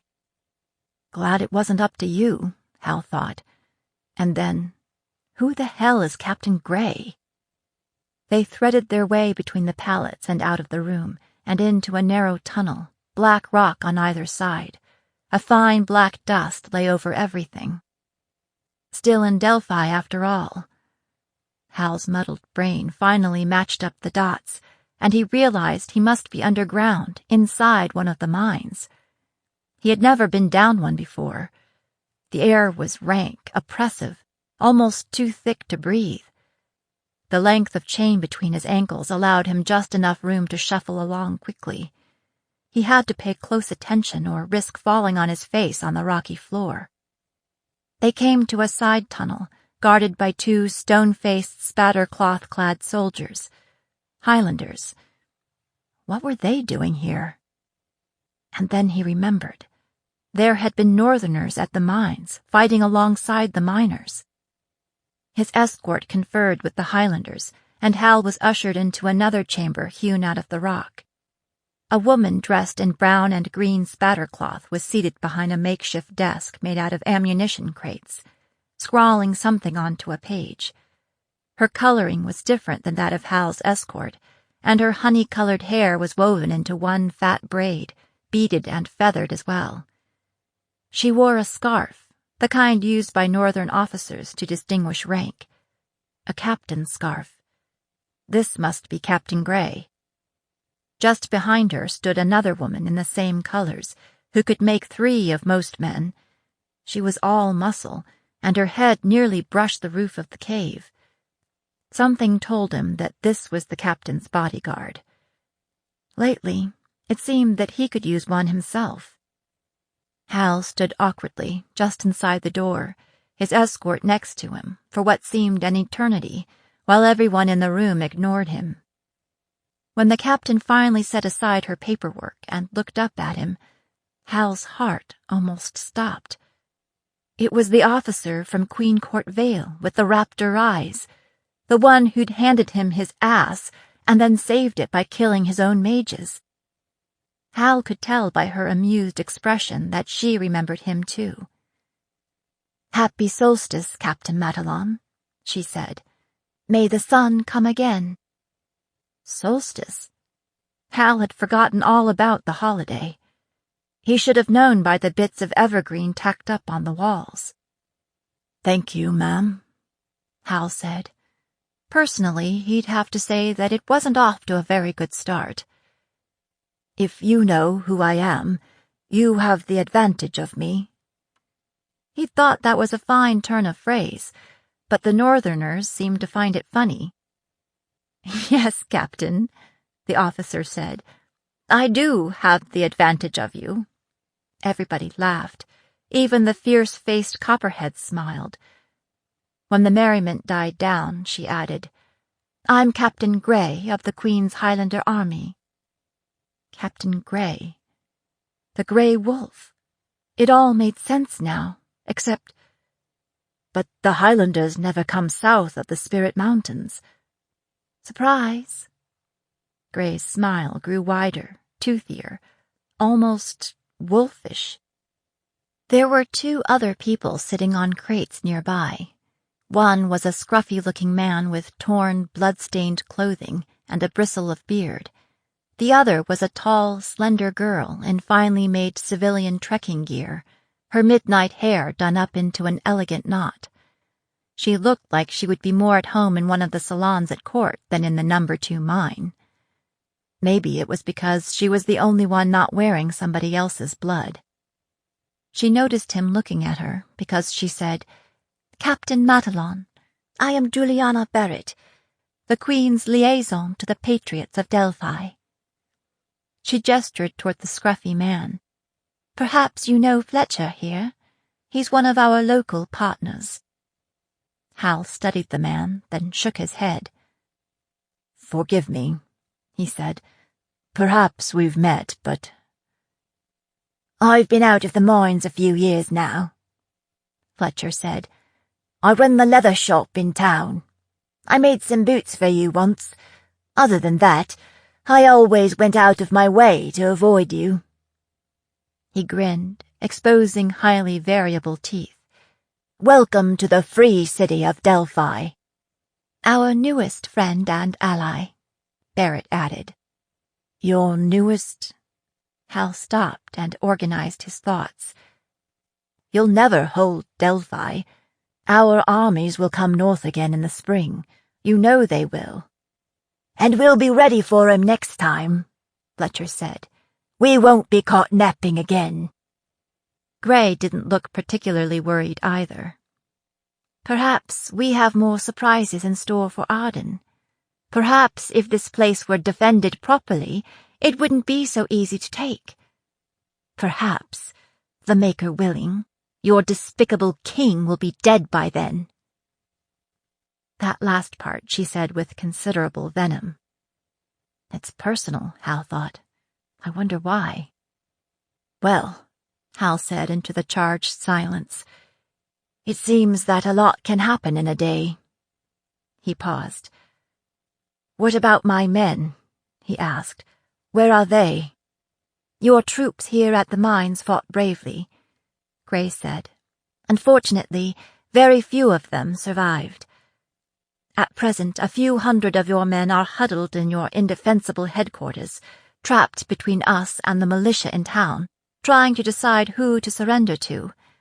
So far, the miners have taken the town from the Ardenine Blackbirds, killed most of them, and driven the rest out of town.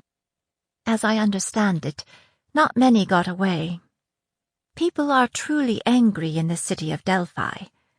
Perhaps you can explain it." Gray raised an eyebrow. When Hal said nothing, she added, "If you ask me, I think your men would be better off surrendering to us than to the Patriots."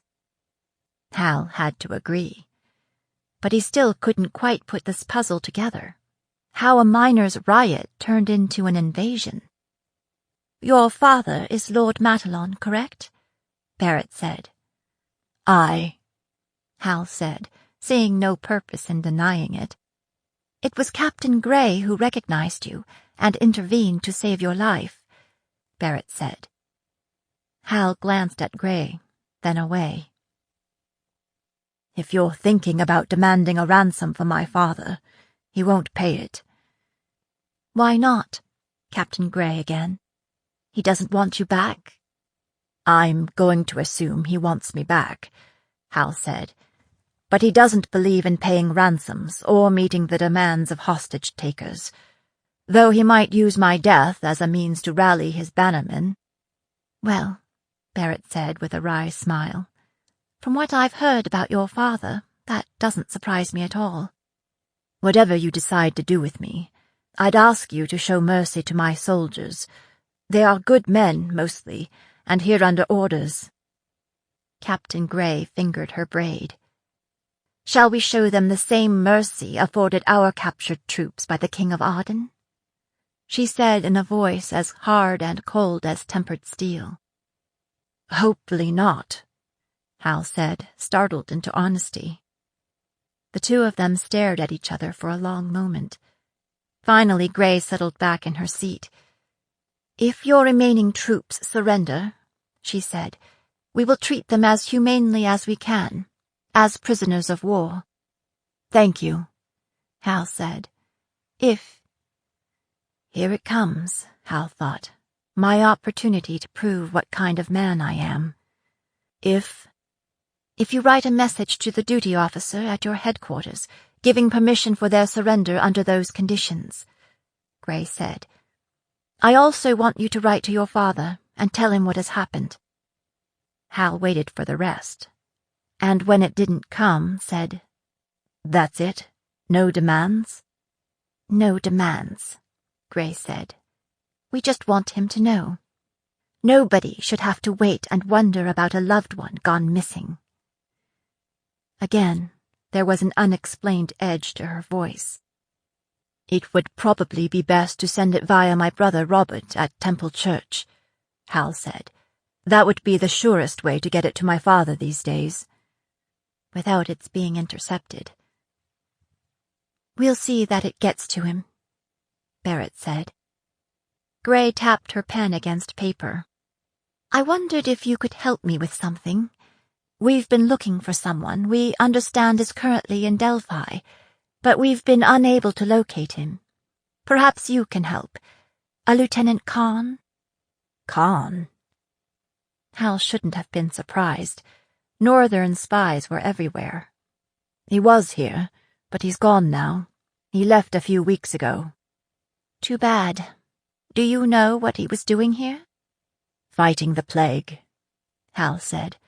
"That's what we were told." "And is there plague in Delphi?" Hal hesitated, unsure what he could say without betraying his command. "Lieutenant Kahn said there was plague in Delphi, so there must have been. I never saw it myself." Gray came to her feet and dusted off the seat of her breeches. She was a tall one, too. She almost matched him in height. "The miners say they haven't seen any plague either. So why do you think Kahn was here?" Hal met the captain's eyes, and for some reason found himself telling the truth. "This is just a guess, but I believe he was looking for a particular girl." Gray studied Hal, then nodded, as if she'd decided to believe him. "Why did he leave, then?" "I believe he found her," Hal said. 23. Flamecaster. The saddlery in Middle Sea was a busy place, and the tanners and joramers should have been used to custom orders from the multinational clientele who came and went through the port. Still, The clerk behind the counter raised his eyebrows when Jenna Bandolo gave him the sketch of what she wanted made. He turned the drawing this way and that, as if thinking that he had it upside down. "What's this for again?" Jenna had her story ready. "I'm a performer in a traveling